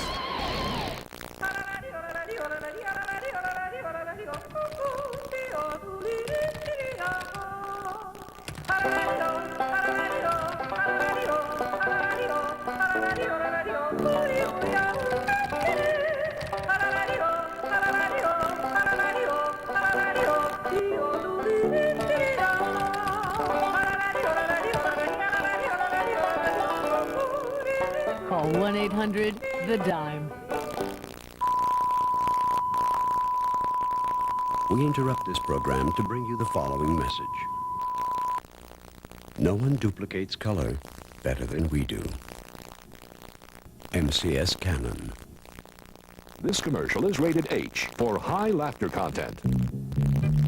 It contains adult language. You're a dirty old man, you know that? And I'm gonna be one till I'm a dead old man. And the irascible Fred Sanford on video. These twins is waiting to meet your lips. Sanford & Son, the Collector's Edition. Your first video is only $4.95 with subscription and contains 4 hilarious episodes. It includes graphic content. Say, what does sangria mean? It means blood.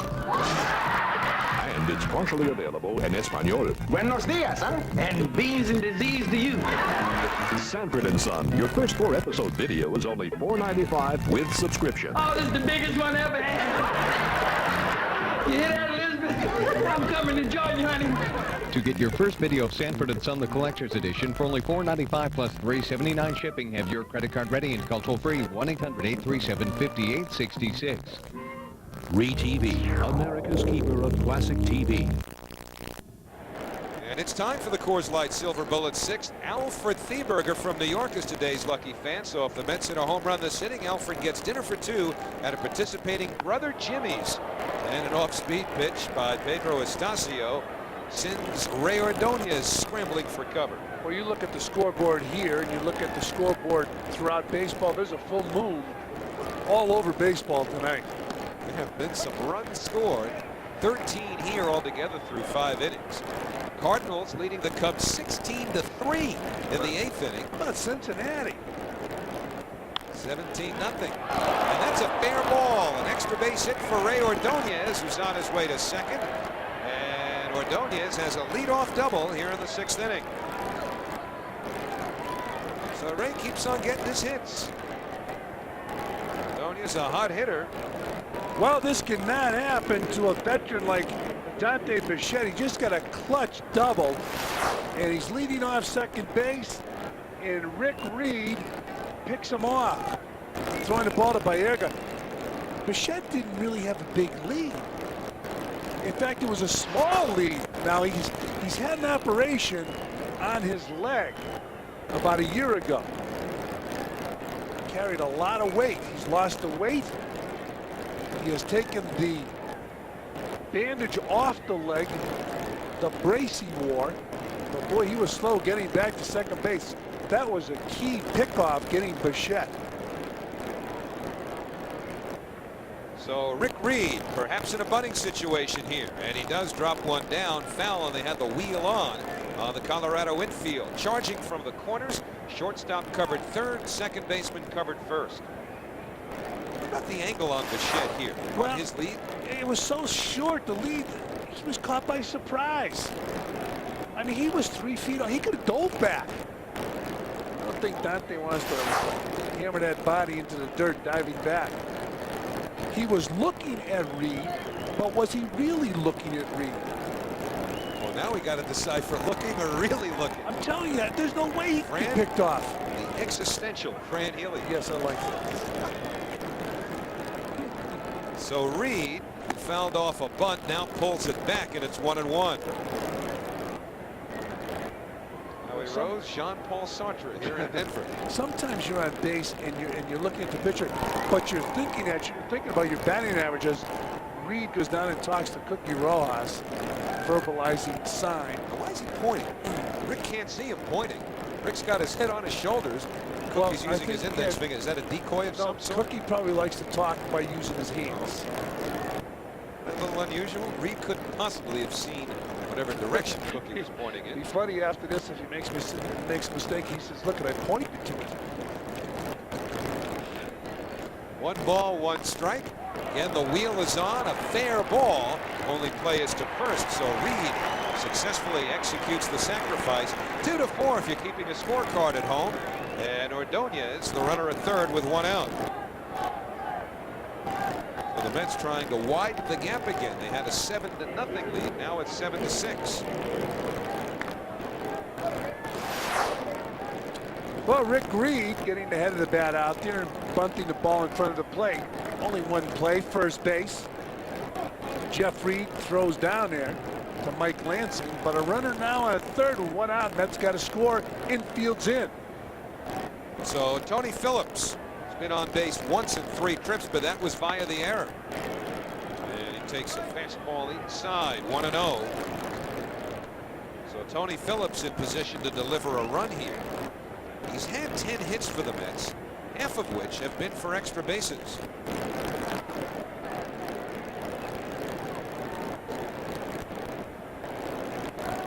One ball, no strikes, 1 out. And Astacio with a breaking ball hits the outside corner. Tony Phillips sees a shallow outfield in left and center. Larry Walker certainly respecting his ability to pull, playing deeper and right. But Bichette and Hamilton in pretty tight, as is the entire infield.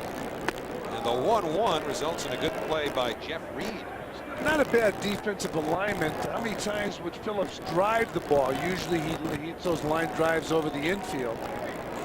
Percentages are on your side that he'll hit that line drive right in an outfielder. Tony did have a home run off of Alvin Mormon in yesterday's game. You can't set up your defense as you look at Ordonez leading off third. Got to make contact. That's outside, 3-1. Of course, you can drive the ball a long way in this place, even if you're not the prototype power hitter, as Darrell Hamilton showed us. And the theory is, if you drive it, it's going over the fence, so they're not going to catch it anyways. So come in and take the base hit away from the hitter. 3 balls, 1 strike, 1 out. Ordonez leading from third. Astacio deals and it's slashed foul. So now the count runs full on Phillips.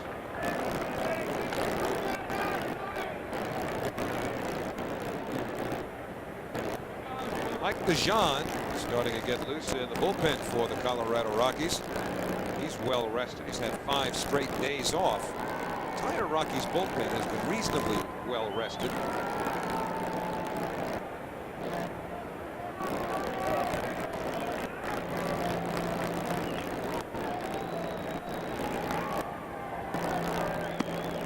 Ball 4. So Phillips on base via the walk, and that puts runners at the corners with 1 out. And Ricardo Alfonso will be the batter. Make sure to stay tuned tonight at 1 a.m. for Fox Sports News. Recap all the day's sports activity, all the scores, breaking stories, and highlights right here on Fox Sports New York. 2 walks issued now by Phillips, or at least by Astacio in the game. And Don Naylor has seen enough of Pedro Astacio, who's over the century mark in pitches, and so Mike DeJean will come in from the bullpen.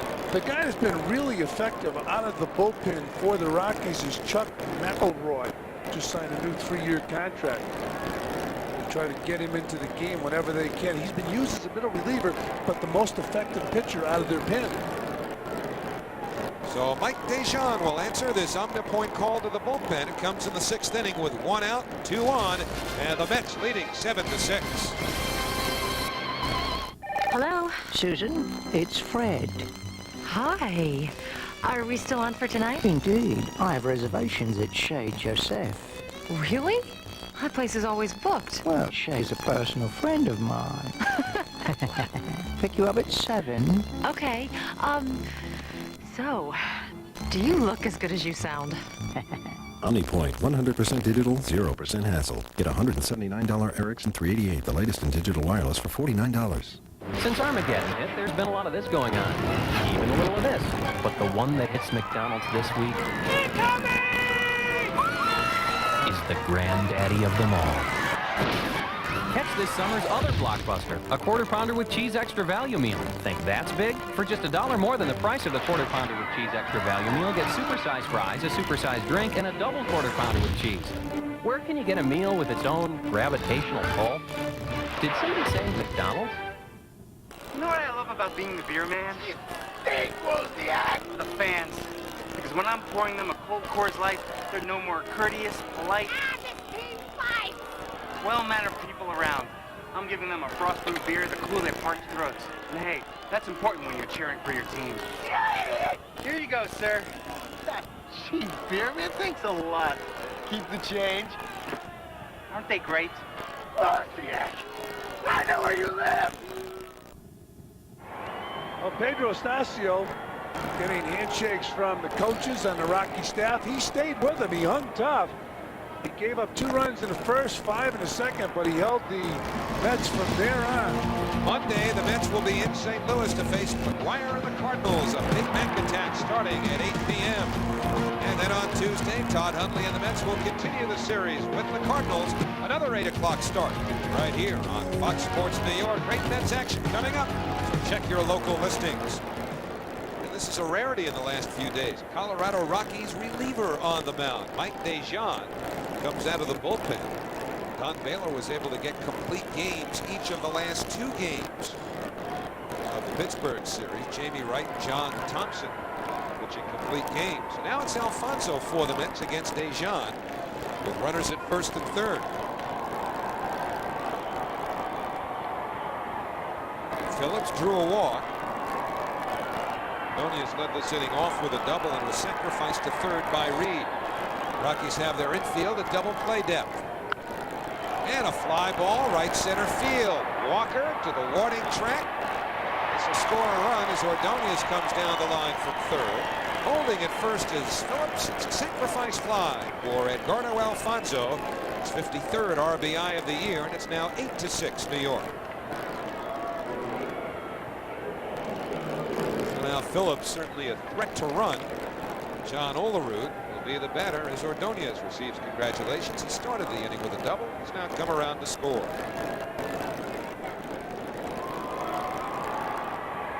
Olerud's picked up a point on his league-leading batting average tonight with that bases loaded, bases clearing double in the second inning. They mentioned Phillips' speed. It's a good move to get in the scoring position for Olerud and Piazza. I know there's a lot of talk about, well, you got to keep the hole open between first and second, but Olerud's not a dead pull hitter. He'll hit the ball in the hole, but he also uses the whole field. Downstairs, 1 ball, no strikes. As of this instant, John Olerud has a 2-point lead over Larry Walker for the National League batting title. Olerud 344. Larry Walker 342. On the outside corner with a fastball. 1 ball, 1 strike to John Olerud. He's played in every game that the Mets have played this year. He has started all but 8. This is the Mets' 113th game of the year.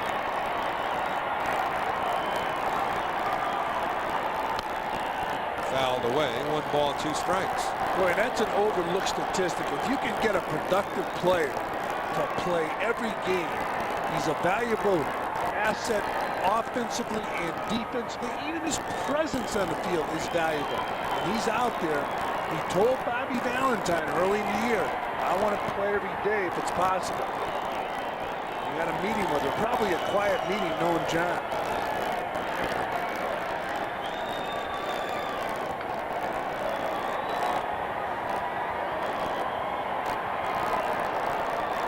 being watched carefully by both Bobby Valentine and the Rockies pitcher Mike Dejean. Continues to keep Phillips close. Only has one stolen base as of net. Acquired 1 week ago tonight at the trade deadline from the Toronto Blue Jays. Phillips running. They pitch out, and Phillips is thrown out by Jeff Reed. So the Rockies worked and worked and worked on Phillips, and they guessed right. 1 run, 1 hit, nobody left. So Olerud will get a fresh start in the 7th inning. We're in the middle of the 6th. The Mets by 2. Picture this scene from 6th inning as the spring continues to spring. Vinny Castilla, Todd Helton, and Mike Lansing will do the batting for the Colorado Rockies against Rick Reed. Gave up 4 runs on 5 hits in the 5th inning, 2 runs and 3 hits the inning before after facing the minimum through the first 3 innings. He starts off Vinny Castilla with a pitch down and low, down and in for ball 1. Well, Rick Reed is laboring now, so I'm sure Bobby Valentine and Bob Apodaca won't stay with him too much longer. He's going to have to be almost perfect now. Fastball on the outside corner, 1-1. Of course, the problem, the Mets bullpen, they have had their problems lately. Turk Wendell has been most effective. Greg McMichael and Mel Rojas, who would figure to pitch at this juncture of the game, have really struggled. And Castilla hits it deep left center. This one's got a chance. That ball is 1 hop off the wall in play. Castilla flirts with a home run, settles for a double.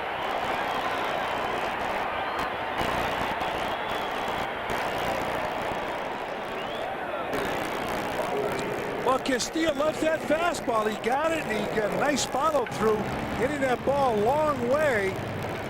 He's now standing on second base with a double, and Reed continues to struggle. Reed is one of the best pitchers on the Mets staff, so a manager tends to stay with him a little bit longer. And when you see a pitcher struggling like this, even if he's your best pitcher, sometimes it's better to run a pitcher out of that bullpen into the game and do a quick committee. Get him in, get a few outs, get him out, bring another pitcher in.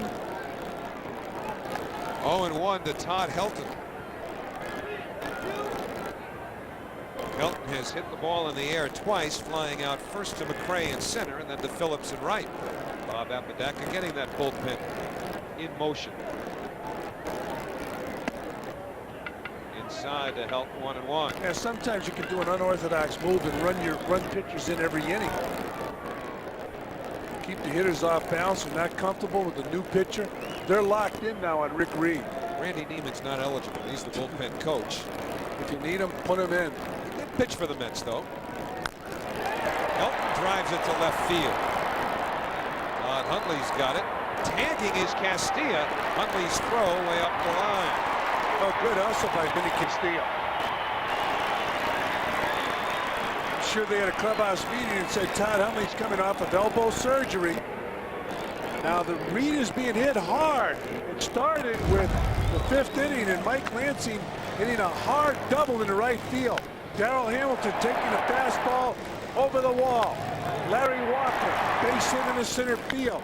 Dante Bichette, Tommy hawking a fastball into the gap in right center field. So the Rockies are locked in. Vinny Castilla has hit the ball hard this inning. So Mike Lansing is connected twice off of Reed. Runner at third, pitch down for ball 1. As Castilla trying to distract Rick Reed.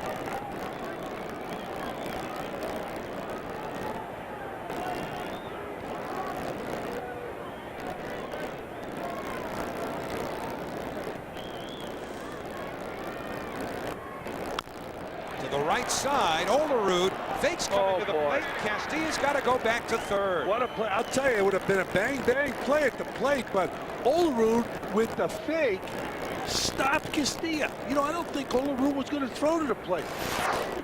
Here it is. Ball's hit hard at Olerud. Now he's playing deep at first. Catches ball. Look at now. It looked to me like he stopped. Then when he faked, Castilla stopped, but he had a big jump off third base. Look at how far down the line Castilla was when he stopped. Good move by John Olerud. Good defensive move. So Castilla is still the runner at third. Now there are 2 men out. Jeff Reed, the batter.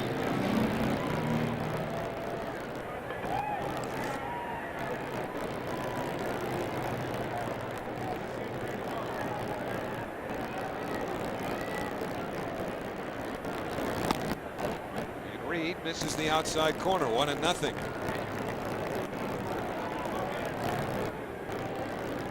Reed, 2 outs here in the 6th inning. Got into trouble early when Castilla doubled off the base of the center field fence. Ismael Rojas loosening up.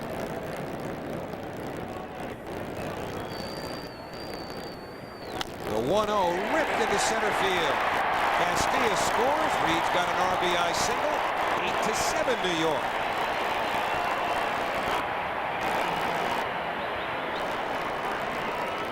Hits now for the Rockies off of Rick Reed. Yeah, the ball has been hit hard off Rick Reed. He's got the lead. It's 8-7. And here's Jeff Reed hitting the ball hard again, right up the middle. Good swing. Look at that head on the ball. Hit the ball right back up the middle. And the Rockies pick up another run. So Reed at first base. And a pinch hitter, John Vanderwall. Vanderwall batting for Mike Deschamps. There's a breaking ball. When Rick Reed is effective, he's getting pitches called strikes that are a little bit off the plate, especially outside. His pitches tonight have gotten a lot of the plate. And there have been a lot of hard hit balls off Rick Reed and Pedro Astacio. Valentine hoping Rick Reed can get through this. Throws an off-speed pitch, 0-2, and it may sound like an obvious statement, but the intention is to get Reed as deep into this game as possible, because this is the period in games where when Bobby Valentine, recent past, has gone to the bullpen, it has struggled mightily. 0-2 delivery, got him. Big strikeout for Rick Reed, and the side retired. 4th strikeout for Rick. Actually had a couple of saves. They've been using the bullpen to save by committee. Jerry DiPoto started off the season as the closer, struggled, and has started to pitch much better. But lately it's McElroy that scored on in just one of his last 13 appearances. He's ahead of John Olerud here, 0-1 to start the 7th. John was at the plate. Tony Phillips was thrown out trying to steal in the top of the 6th inning. McElroy gets the first 2 pitches over. John still at 344, extending this inning streak tonight to 21. He's 3 shy of Hubie Brooks' record. Mets record, that is.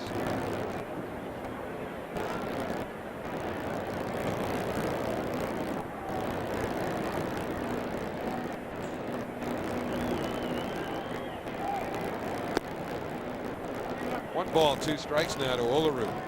Rick Reed not happy with his outing tonight, but that's what Coors Field will do to a pitcher. As Darryl Kyle.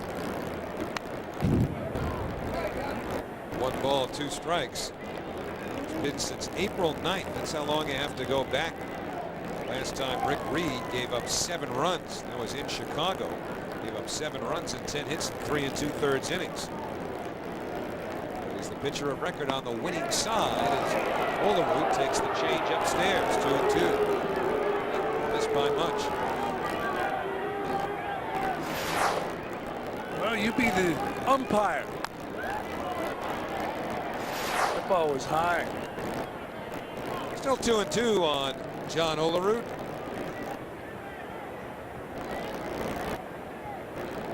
McElroy signing a 3-year extension on the 28th of July. Now, after being ahead 0-2, he's run the count full on John Olerud.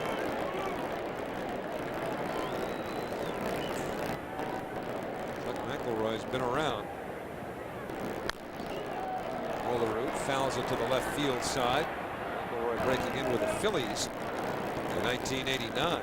Pitched 2 years with them, then went on to the Chicago Cubs for 3 years. Pitched 2.5 seasons with Cincinnati before going to the Angels, and that's where the Cubs went. Well, that's where the White Sox went shopping for him last year. Now on Here to pitch for the Colorado Rockies, his first season in Denver. And he just recently signed a 3-year contract with the Rockies. He's impressed him so much. Olerud's making him work. Payoff pitch in the air to center. Errol Hamilton still getting used to the Frisbee effect here in Denver. 1 man away. And Mike Piazza. And we'll take a look at our Dodge drive of the game. We go back to the first inning. Piazza hitting the home run over the left center field wall. Just flicking that bat out there and picking up a 2-run home run. Mets need him to drive another one. So they need another car, another Dodge drive of the game. Can he have 2? Ooh. 0-1 now to Mike. 66 RBIs, 20 home runs on the year. Batting average back up to 310. He struggled on the homestand. 8 hits, 34 at bats. This ballpark can get a lot of hitters healthy. 0-2 though on Piazza. It's all the Denver people were talking about. I say the Denver people, meaning those who cover the Rockies, people around the ball club, wondering if the Rockies will be able to put together an offer for Mike Piazza. And he hits it hard the other way, but foul. He loves to hit here. He's got some great stats. Who doesn't? That's a good point. He put on quite a display in batting practice. What kind of difference did you notice? Even, I mean, it was the minor leagues. What kind of difference did you notice? Well, you put the ball in play, especially in that Mile High Stadium. That ball's hit well to left center. Chasing Bichette towards the warning track, and that's in for extra bases. So Piazza now is a triple away from the cycle. He's got a homer, a single, and a double.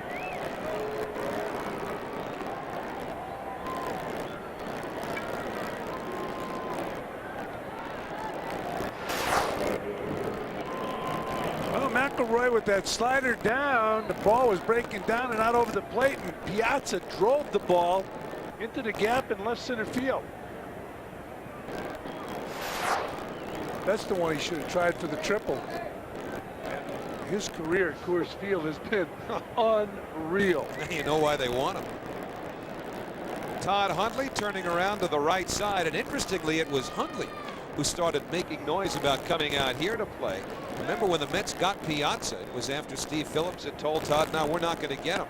And so everybody wanted to know Todd's feelings when the Mets turned around and made the deal. And Todd said, well, no, if they're going to play Mike Piazza behind the plate every day, maybe I'll just pack my bags and see if the Colorado Rockies want me. Well, in his last at bat, batting from the left side of the plate against Pedro Astacio, Todd Hundley fouled the pitch that was in. He fouled it off deep to right field. Then Astacio went away with the next couple pitches. And then inside, last pitch, right here, he goes away, and Hundley hits the ball the other way. On the outside corner, and Todd Hundley is gone. He doesn't think so, but home plate up Jeff Kellogg punches him out.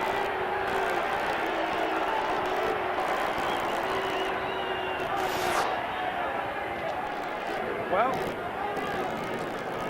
it could have been outside, but we've seen pitches further outside than that called strikes. I thought it was a strike. So with 2 out, Brian McRae in the air to left, right at Dante Bichette, and the side retired. So the Mets failed to score, wasting a 1-out double by Piazza. And yesterday, bullpen struggled. Jeff Kent hitting the first pitch of Dennis Cook over the right field wall, and Shea, a 3-run dinger. Same inning, Charlie Hayes taking Greg McMichael over the left field wall. But the Mets went on to win that ball game.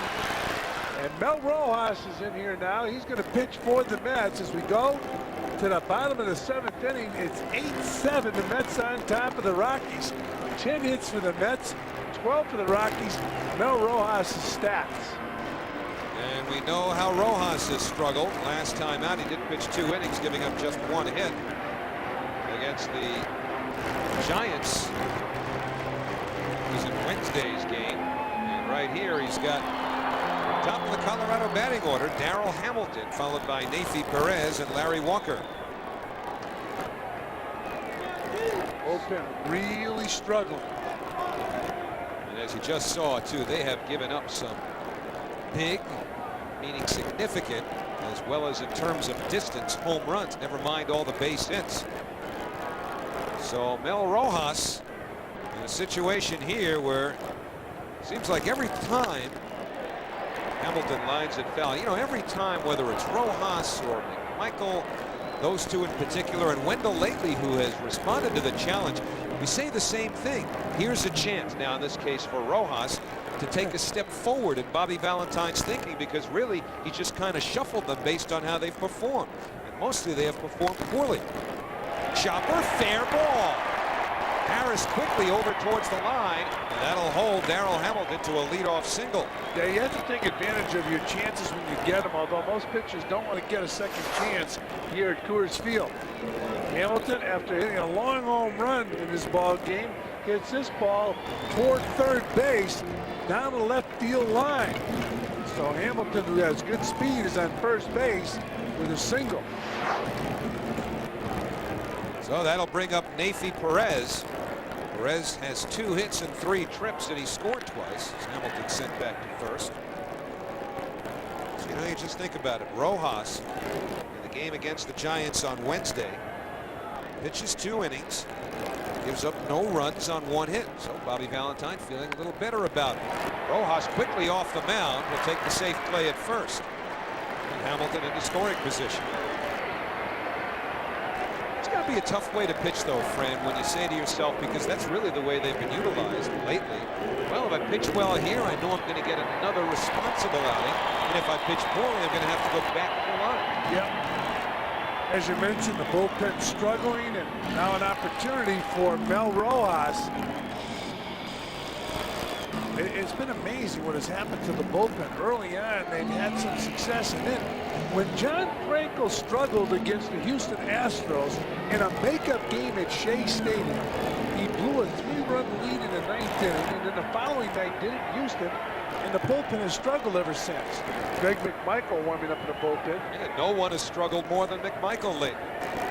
But as a manager, you can't give up on these guys. You have to get them in there and get them on the right track.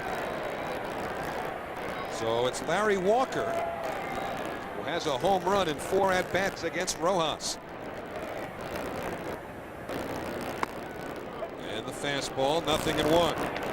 Well, back in the 4th inning, Larry Walker jumping on a fastball for Rick Reed, hitting the ball into the seats in right field.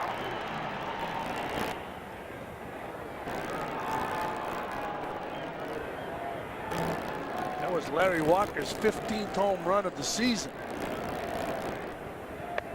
Way upstairs with a fastball, 1-1.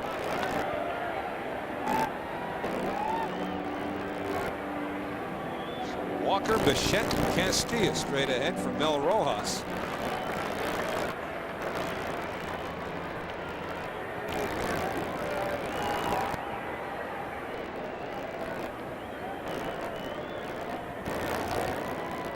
And a quick look sends Hamilton scrambling back to second.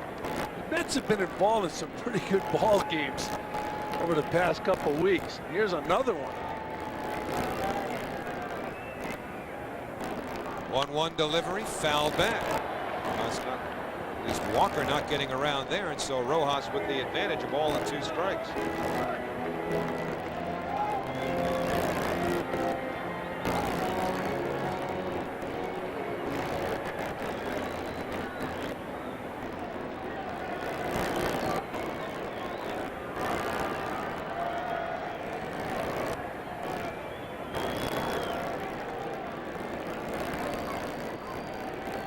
And the 1-2 delivery way outside.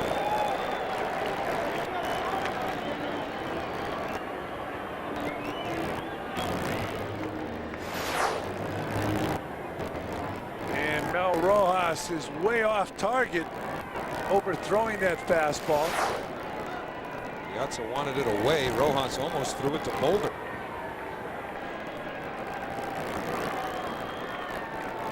And the 2-2 pitch. Whoa. That one came even closer. Yeah, he's just trying to overthrow the ball. And when you do that, you jump out in front, and your arm doesn't catch up, so your release point's high. Look where the target is, and look where the ball ends up. Once again, target, look what happens, way out of the zone. 3 balls, 2 strikes now with 1 out. Payoff pitch, and he got him. Rojas with the split finger fans Larry Walker. He threw 2 hard fastballs out of the strike zone. How about that? He comes back with the split finger and gets Larry Walker. Bob Apodaca going out to talk to Rojas about Bichette. Nasty splitter from Mel Rojas. Kept the ball down. Bottom falls out. Right out of strike zone. Excellent pitch. Mel Rojas getting the tough Larry Walker. They are discussing now who to pitch to. Bichette or Castilla. Mentioned earlier, Bichette has been the most productive hitter with the Rockies over the past 4 or 5 years in clutch situations. Now, as far as Vinny Castilla, he has driven in 100 runs this season, but only 19 of those runs, 19%, have either tied a game or given the Rockies a lead. So with that in mind, if Bichette's good in the clutch, you want to pitch to Castilla. Well, Rojas has handled Bichette nicely in the past. Dante Bichette only 1 for 9 in his career against Mel Rojas. Those 8-line drives. The tying run is at second with 2 out. Darrell Hamilton started the inning with a single. Sacrificed to second by Perez. Rojas just struck out Walker. Now he goes after Bichette. Infield's back. The outfield's deep. 0-1, a split finger. Apodaca probably asked Rojas, how do you feel about these 2 hitters? You mentioned that stat, 1 for 9. So those 8 ropes you don't think bothered them, if in fact that's what they were. Well, we don't know. We will have to research those ropes.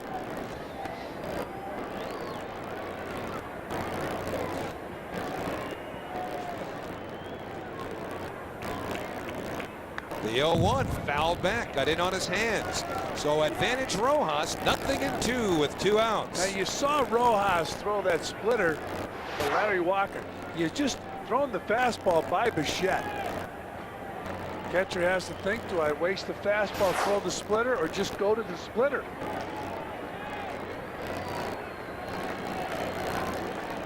Tough to lay off a splitter down with 2 strikes. Rojas ahead, 0-2. And Bichette just did get a piece of it. That's 2-strike swing, protecting the outside part of the plate.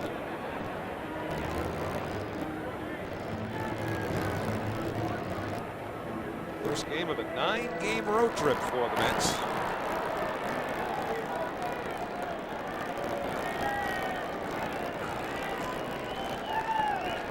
The next 2 at Coors Field don't figure to be a whole lot different than this one. Seems to be every game in this place goes around the same way. Rojas didn't want the first one nor the second. Now he's on the same page with Piazza. And the 0-2 to Bichette. In the air, center field. Ryan McRae is there, and Rojas pitches out of it. Mild trouble for Rojas, gave up a leadoff single. Hamilton got no further than second base. So an important 3 outs for Rojas, and at the end of 7, the Mets continue to lead by 1. Man on the left, the Rockies manager hit by a pitch more often than anyone in either league. Vinny Minoso held the American League record, and former Met Rod Hunt the National League mark. And Hunt's successor by about 32 years at second base, Carlos Baerga, takes a strike from Chuck McElroy as we start the 8th. Ron Hunt traded after the 66th season, so it's been that long. Actually, that trade helped set the Mets up for the 1969 championship. Hunt to the Dodgers for Tommy Davis. A year later, Davis to the White Sox for Tommy Agee. And a long throw for Vinny Castilla. Baerga's retired, 1 man away. So 1 out. Ray Ordonez coming up. Mark McGwire and the St. Louis Cardinals will show up at Shea for a couple of doubleheaders.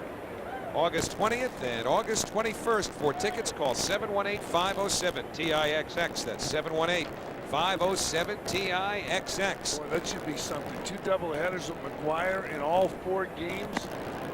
Shea Stadium should be rocking. Big Mac and Big Shea. Meantime, the Cardinals scored 16 runs tonight, and McGuire had nothing to do with it in terms of home runs. Did drive some runs in, but not with a long ball, so he is stuck on 45. 1-1 to Ray Ordonez.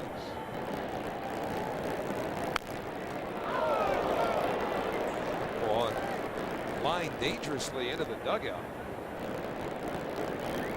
Scattered some Rockies. 1 ball, 2 strikes to Ray.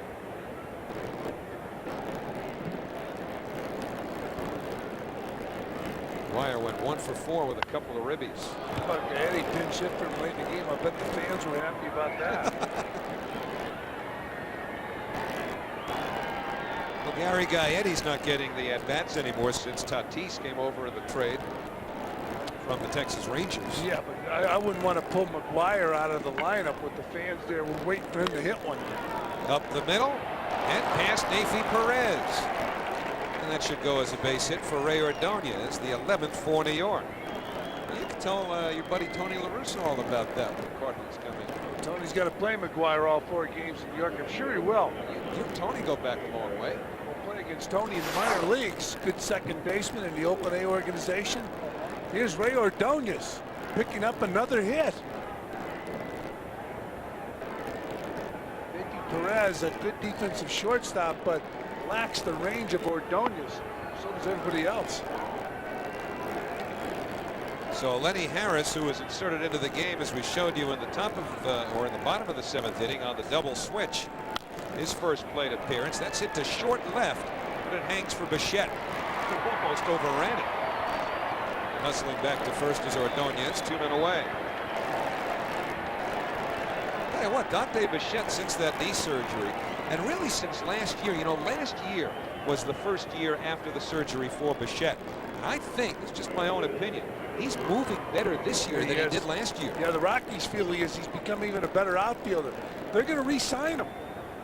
He's a free agent, and he said he'll take less to stay here. Huh, I don't blame him. You?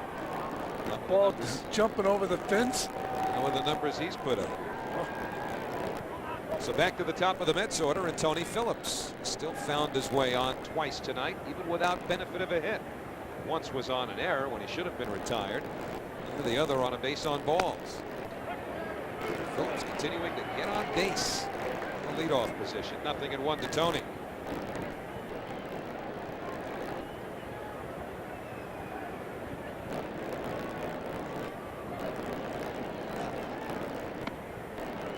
Fastball away from McElroy, and that evens the count, 1-1. Dave Veers loosening up in the bullpen. With those 2 complete games back-to-back the last 2 days, Don Baylor has a lot of options in his bullpen, well-rested options. Fouled away by Phillips. So 1 ball and 2 strikes to Tony, who's batting from the right side for the first time tonight. Will he be back? Don Baylor, a lot of conjecture about his future in Denver. He's been very successful managing this organization. I'm surprised they're even questioning whether or not he would be back. You're talking about an expansion team that's done rather well. You know, that name, though, just has a different meaning than it did, say, when the Mets were an expansion team because of the money these guys spent. Yeah, I understand. But you're still talking about building an organization from scratch. You got him into the playoffs their 3rd year. Slice towards the right field line. That's in for a base hit for Phillips. Ordonez on his way to 3rd. He'll be held there as Phillips holds on at first base. Play by Walker to get over quickly to the ball. And now the Mets have runners at the corners. Tony Phillips, 5 plate appearances. He's been on base 3 times. That's why they got him, to get on base. And here, Phillips with that big hitch in his swing, gets the bat back up, gets the head of the bat on the ball, gets the ball right down the right field line. The Mets have runners on the corners with 2 men out here in the top of the 8th.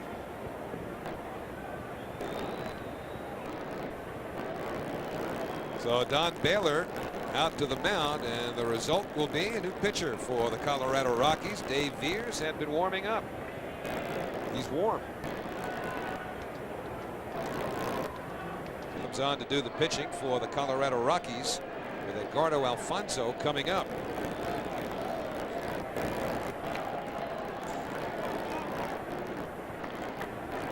Runners at first and third, 2 men out. And the first pitch, fastball that missed inside, 1-0.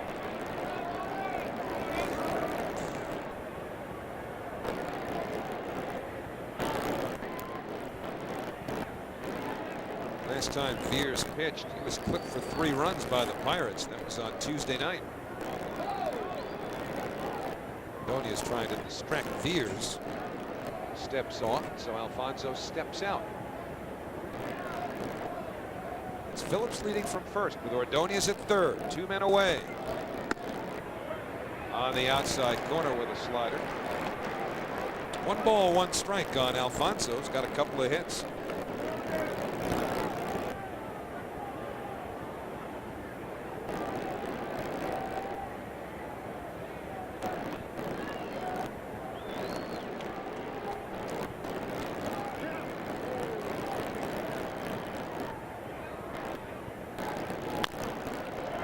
Trying to go the other way, fouls it off. So advantage Dave Veers. 1 ball, 2 strikes. Here's the 4th pitcher used tonight by Rockies manager Don Baylor. Pedro Astacio went the first 5 1/3. Mike Dejan faced just 1 batter. And then Chuck McElroy. And now Dave Veers.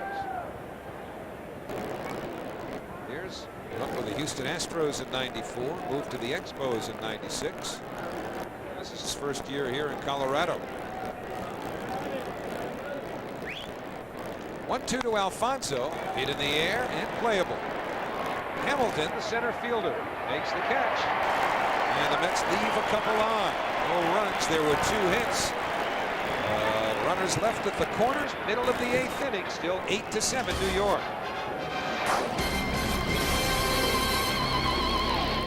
Money. Pool it into a fund. Do something for the kids, and they have gotten together and done some very, very special stuff. And for the players, their name lives on well after their playing days. For example, we showed you Larry Walker Field, and that'll be here hopefully for a long, long time. So it works out for everybody.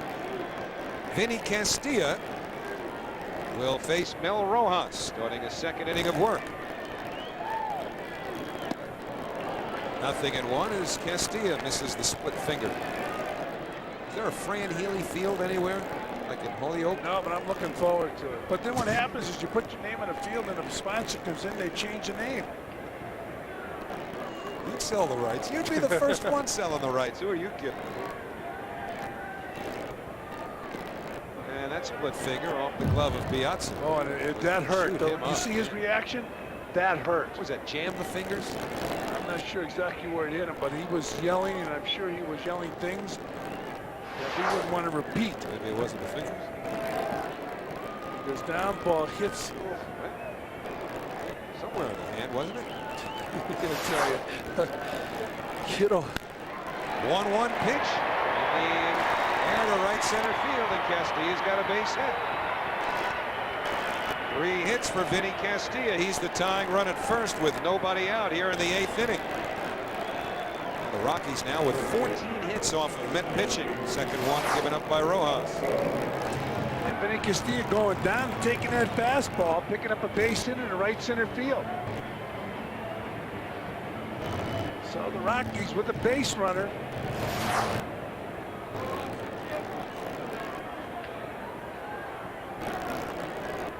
Don Baylor's seen this stuff often.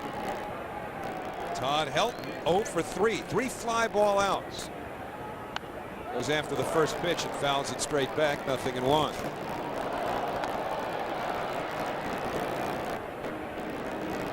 Helton and Kerry Wood, leading contenders for the Rookie of the Year award in the National League.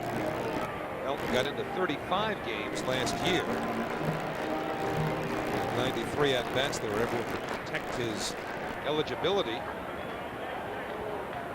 Helton from Knoxville, Tennessee, went to the University of Tennessee. And that's on the inside corner. 0-2.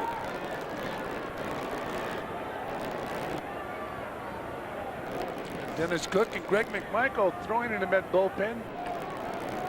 They pitched in yesterday's game at Shea Stadium. Each of them gave up a home run. Rojas has done that over the course of his tenure, not only with the Mets, with the Chicago Cubs as well. Upstairs. Really overthrowing his fastball. But his split finger has been effective. Imagine what this guy's going through. Rojas throws that fastball way up high. He did that twice. He did that twice to Larry Walker before striking him out on the 7th with a split finger. There's the split, and Helton stays alive. He's been staying way out of the strike zone with his fastball and throwing the splitter out of the strike zone downstairs. This is amazing what this guy's going through now. Every pitch he feels like his career's on the line.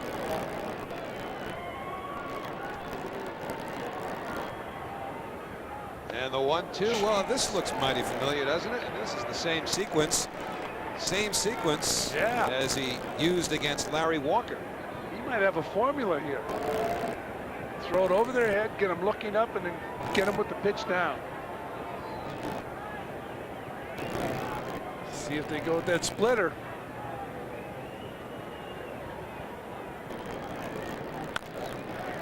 To the right side by Erga. To Ordonez. And a double play. So if Piazza wiggled his fingers, that means throw a double play ball. And Rojas read the sign perfectly. Baerga moving to his right, gloves this ball, and flips to Ordonez with Castilla coming down on him. Ordonez's relay to first is in time, and it's a 4-6-3 double play. It was an uncomfortable double play for Ordonez, and Mel Rojas liked it. So 2 out, nobody on. Mike Lansing's had 2 hits and 3 trips. And the fastball sits high.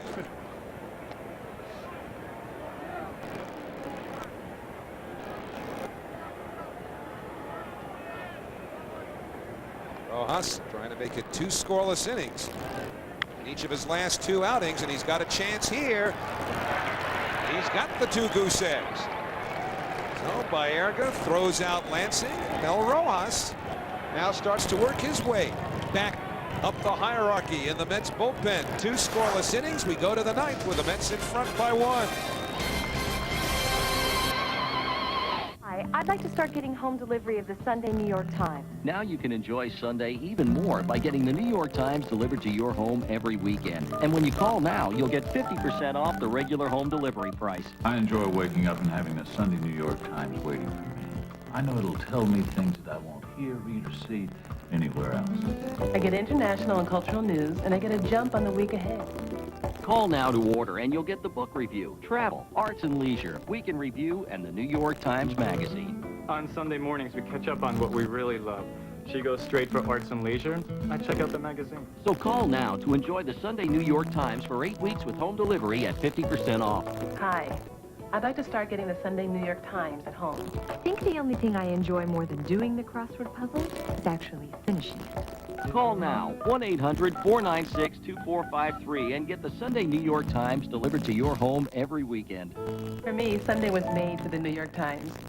We've just received word that Troy Aikman has been traded away from the Cowboys. We now take you to Dallas for all the details. It's a hell of a deal, Van Earl. Who else was involved in this trade? Right here, my man, TD. Tony Dorsett. I thought you retired years ago. Hey, you're never too old to play a little fantasy football. It's a special draft preview of NFL Players Fantasy Football. August 14th on Fox Sports New York. $43, Michael Irvin. What do I look like, Jerry Jones? It's a Big Mac attack Monday on Fox Sports New York. Mark McGwire continues to chase the record books. But the Mets pitchers are shutting down the Cards. It's New York versus St. Louis, Monday at 8, only on Fox Sports New York. Mark McGwire will take dead aim. at the Moon and at Busch Stadium's outer reaches, and we'll show you, or at least we hope to be able to show you, McGuire taking batting practice on Monday.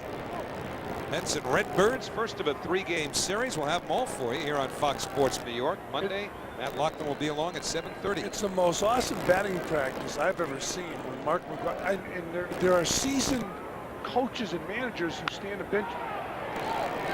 John Olerud's got his second hit of the night. They stand a bench when their team is in the clubhouse and they watch McGuire take BP. They're in awe of Mark McGuire. So that should be a nice treat here on Fox Sports New York. Mark McGuire taking batting practice. So John Olerud came into the evening leading the National League and hitting at .343, goes 2 for 4.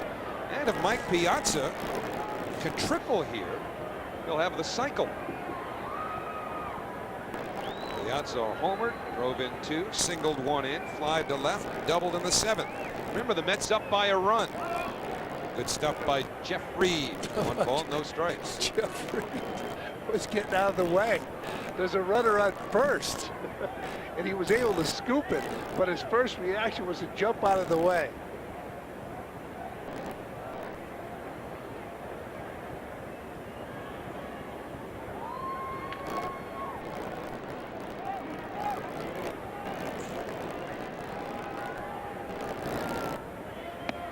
Inside with a fastball, 2-0.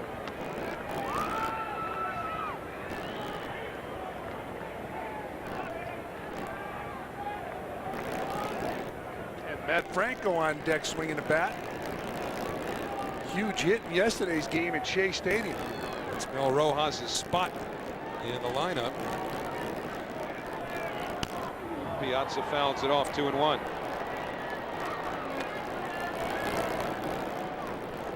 So John Olerud at this moment with his 2 for 4 tonight, raising his average to .344. Just a fraction away from having enough decimal points or digits to get the .345, 47 hundredths. He gets over 50. They award him the next digit in his batting average, which would have gotten him to .345. So he'll have to struggle along at .344. Larry Walker tonight also has 2 for 4. Right now it's Piazza. 2 balls, 2 strikes, nobody out. That's trying to get some insurance, if there's such a thing in this ballpark. Still 2-2. Remember, the Mets had a 7-0 lead after 2 innings. Rockies came back with 2 in the 4th. That's when Walker homered and then put up a 5 spot in the 5th inning. Darrell Hamilton hit a 2-run homer in that inning, and then Bichette drove in 2 with a double.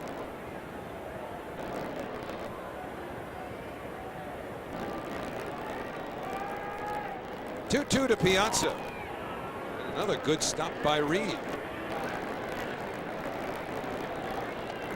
So what will Bobby Valentine do here? Right-hander on the mound in Veers. Good left-handed hitter Matt Franco on deck. Olerud not a fast runner at first. Piazza will hit some ground balls. Rojas has certainly done his job admirably tonight, having pitched 2 scoreless innings. So will Olerud be in motion to try and at the very least stay out of the double play? And Piazza usually makes contact. He is running. Piazza does make contact, but he fouls it off.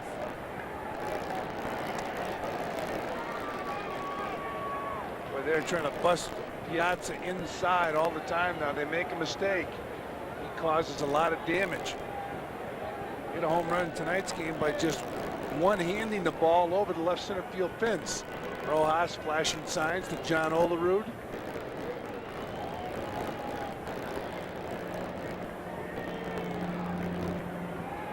Again, Olerud runs. Payoff pitch popped up, and this one's playable. Todd Helton, the first baseman, foul territory, 1 out. When they made the good pitch, they got in his kitchen, and they got Piazza to pop the ball up. So Bobby Valentine will send Matt Franco out as a pinch hitter for Mel Rojas.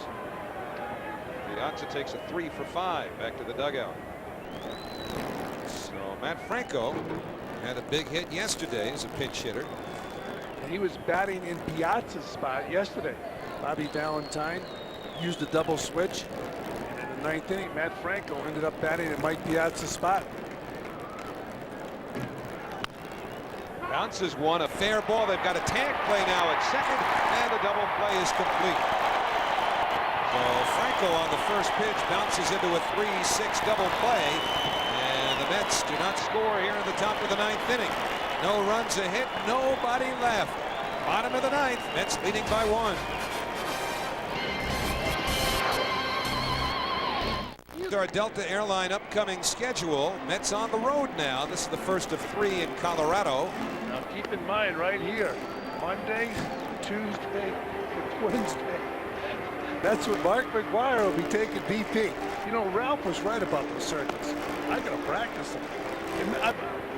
I probably should have done that. I think one would have sufficed. Yeah. Well, Mark McGwire, and we're gonna have a special feature on Monday. We're gonna have a shot of Mark McGwire's batting practice. If you want to see something that is awesome, tune in and catch some action of Mark McGwire taking BP. Although he is right now, I'm sure, going through some tough times, at least on an emotional level, trying to catch first Ruth and then Maris. Well, Terry Shumpert will be the pinch hitter for Jeff Reed as we go to the bottom of the 9th inning, and John Franco on to do the pitching for New York. 1 ball, no strikes to Shumpert. It's 8-7 Mets. As Terry Shumpert got a pinch hit home run earlier this week at Pittsburgh. Back up there as a pinch hitter.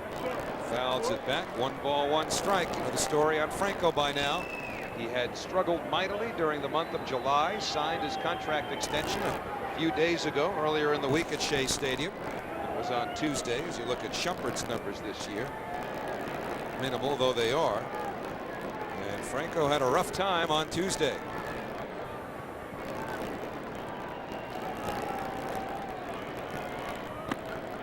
One ball, 2 strikes on Shumpert.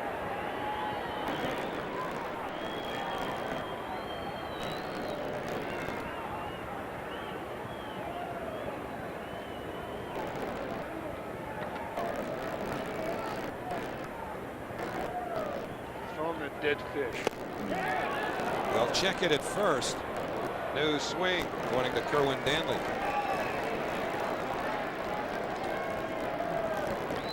Well, John is really trying to find his consistency.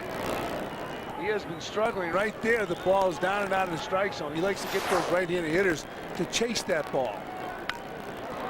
Broken bat, foul ball. Did he just throw the bat? Yeah, I don't think what happened. That sound was the bat making contact without any hands attached to it. The bat that thinks on its own. That's right. This is a poor guy that's full. Look at that. John Franco just got out of the way of that bat. So 2-2 to Shumpert. Played with the Kansas City Royals, Boston Red Sox, the Cubs, the Padres during the 1990s. And the 2-2 pitch. Just missed, and now Franco's run it full. Listen to the sound of the bat meeting the ball with no hands attached.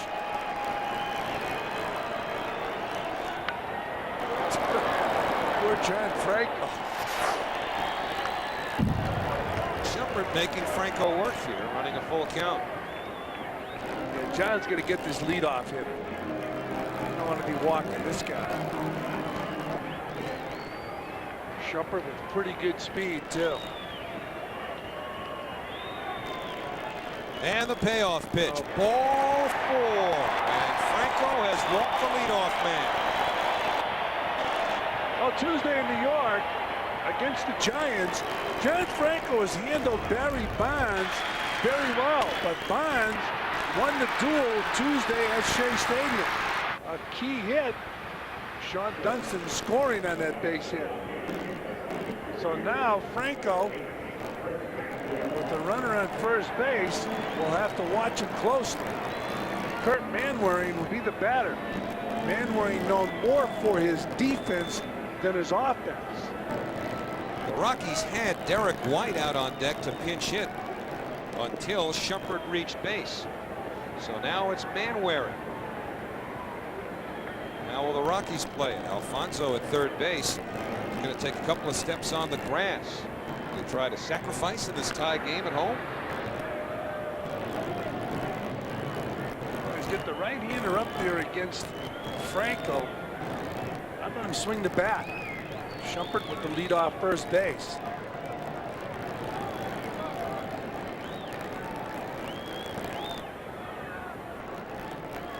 He does square. And Franco may not get anybody. And he recovers in time. Good play by John Franco to stay with it. Well, somebody called second base, and John was thinking second base.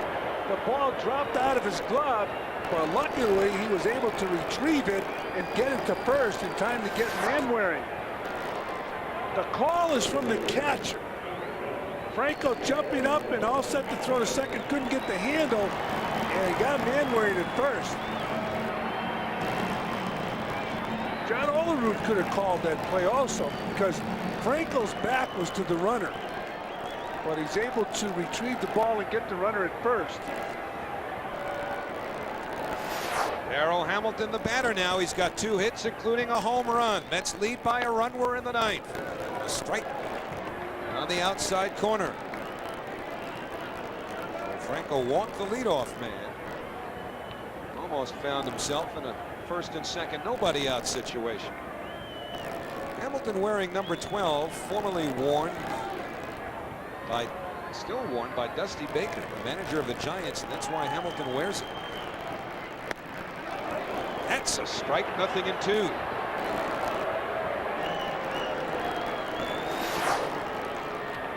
Well, John Franco rarely throws a breaking ball, but his cut fastball will act like a slider. Does not throw a curveball to anybody. Franco has seen Hamilton once. He has struck him out once. He's ahead here, 0-2. Just missed. What's the difference between that pitch and the pitch before that pitch?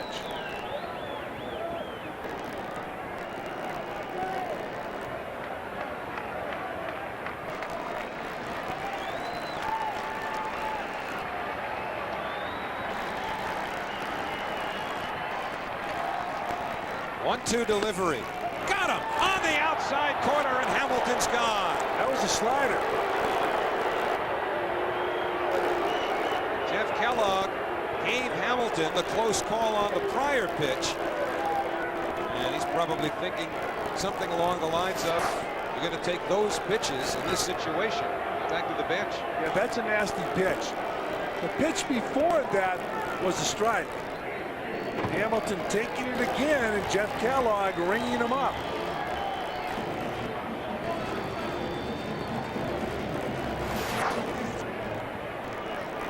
Well, Hamilton still hasn't gotten over it. Kellogg had quite a few things to say as well. But now Shumpert is the runner at second with 2 out.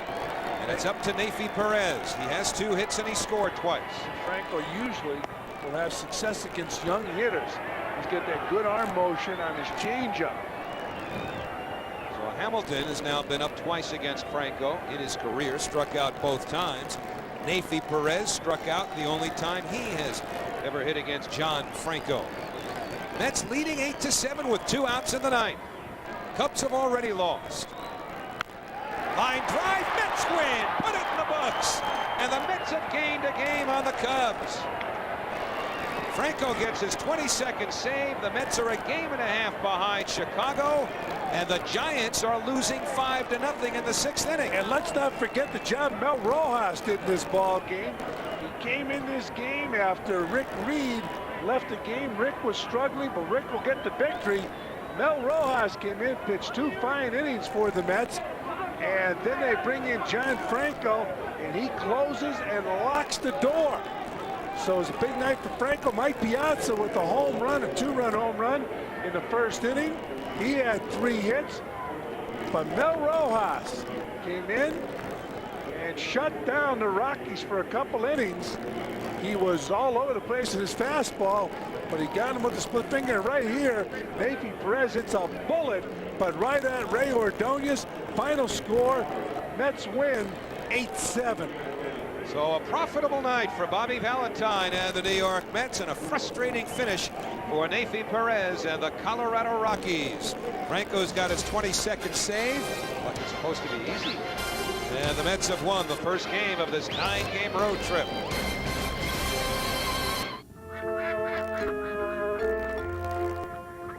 It's amazing what some people will do to save a little money. What a piece of work. Yet with one call to Geico, you could save 15% or more on car insurance. And considering the alternatives, making a phone call is pretty simple. Amateur. Geico Direct. A 15-minute call could save you 15% or more on car insurance. What you want is a great selection of cars at a great price. What you need is Ford's factory authorized clearance. Going on now at your Tri-State Quality Ford store. Because doing Ford's factory authorized clearance, you can get low 0% financing on Ford Taurus. Plus, get $750 cash back.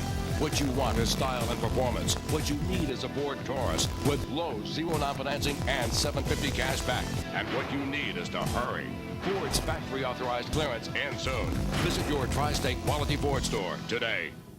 You know what I love about being the beer man? Equals the act. The fans. Because when I'm pouring them a cold Coors Light, they're no more courteous, polite, well-mannered people around. I'm giving them a frost-brewed beer to cool their parched throats. And hey, that's important when you're cheering for your team.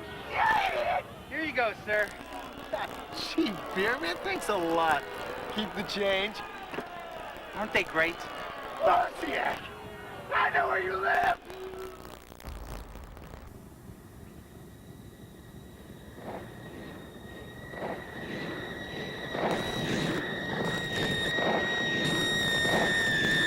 Having fun yet? Then get to the Summer of Fun and Nobody Beats the Whiz. Buy the fun stuff you want and get more fun stuff, like special offers, tickets to games, Madison Square Garden, Radio City Music Hall, with select purchases. See newspaper for details. Nobody Beats the Whiz, a Cablevision company. New York Mets baseball has been brought to you by Nobody Beats the Whiz Home Entertainment Centers, by Frost Brewed Coors Light, who reminds you the three most important words are, hey, beer man, and by the 68,000 professionals at Delta Airlines.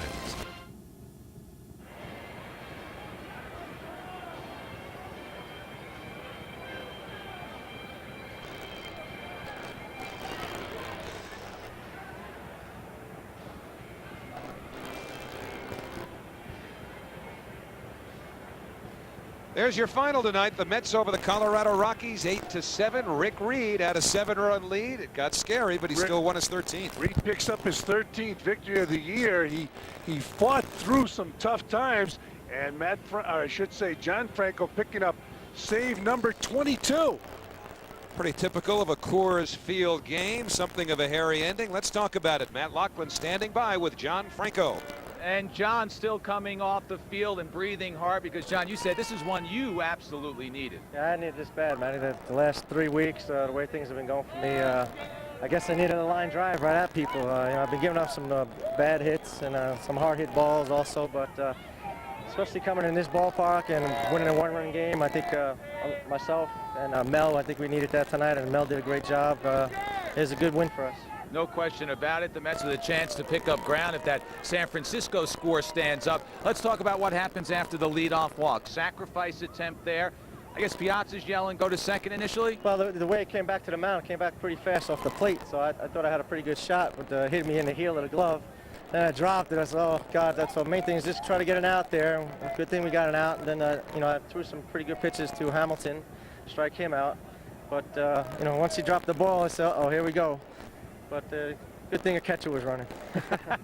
Well, man wearing in a pinch hitter's role. Then he talked about the good pitches to Darryl Hamilton. Yeah, these are all fastballs out over the outside corner. Mike sent out with the two seamers that start away and then come back. Now, that last one was kind of close, but I'll take it. The way things have been going for me, I'll take anything right now. And as you mentioned, the game ends on a line drive right at Ray Ordonez. earlier this week, a week ago. That finds a hole and the game's tied. Well, yeah, but I just hope this is a start of something. You know, hopefully I can put together a good string now, especially the last 6 weeks of the season. Every game's important. And, you know, I got to get my act together along with everybody else in the bullpen. And we talked about it yesterday after the game. And hopefully the worm turned now. You know, a line drive at somebody, you know, the better you do, it builds a little bit of confidence. And hopefully tomorrow we'll get another opportunity to save another game. Well, as the leader in the pen out there, you did go to Dennis Cook and Greg McMichael yesterday and talk to them. Yes, I did. And, you know, we sat in the bullpen, in the locker room yesterday, and we just said, you know, hey, these things are going to happen. It just so happens that they're all happening all at once and all together. And we've been getting booed pretty well and pretty much written up in the paper, and deservingly so. But hopefully that this will change things around. I think Mel needed this outing tonight. It's great to see Mel do great. And now hopefully I can turn this around. And it's only one good out, and, you know, maybe 3 or 4, then I'll say things have turned around. But I'll take the first step right now. All right, John, it is a start, no question about it. Congratulations. Thanks, man. John Franco picking up his 22nd save, and maybe, fellas, in fact, the worm has turned for the bullpen. This is the first step of a movement forward. Well, the Mets did take a positive step tonight, Matty, not only with their win, but also with the Cubs losing. And so, with the Mets completing an 8-7 victory over the Colorado Rockies, John Franco certainly figures in to our Coors Light play of the day, and it happened in the 9th inning. A leadoff walk to Terry Shumpert, a pinch hitter. Kurt Manwaring also pinch hitting, a sacrifice. So Franco almost lost the play altogether, but stayed with it. Got Manwaring by a shade at first base for the first out of the inning. Mets would hold on and win, and so they're getting closer. Percentage points ahead of the Giants as we speak. Look at the loss column, though. The Mets ahead of San Francisco, and the Giants are trailing as we speak. 5-0 to the Braves. That game's in the 6th inning. The Mets can be 2 ahead of the Giants in the loss column if the Braves hold on. And the Mets have already tied Chicago in the loss column for the wild card lead. Chicago now just a game and a half in front of New York.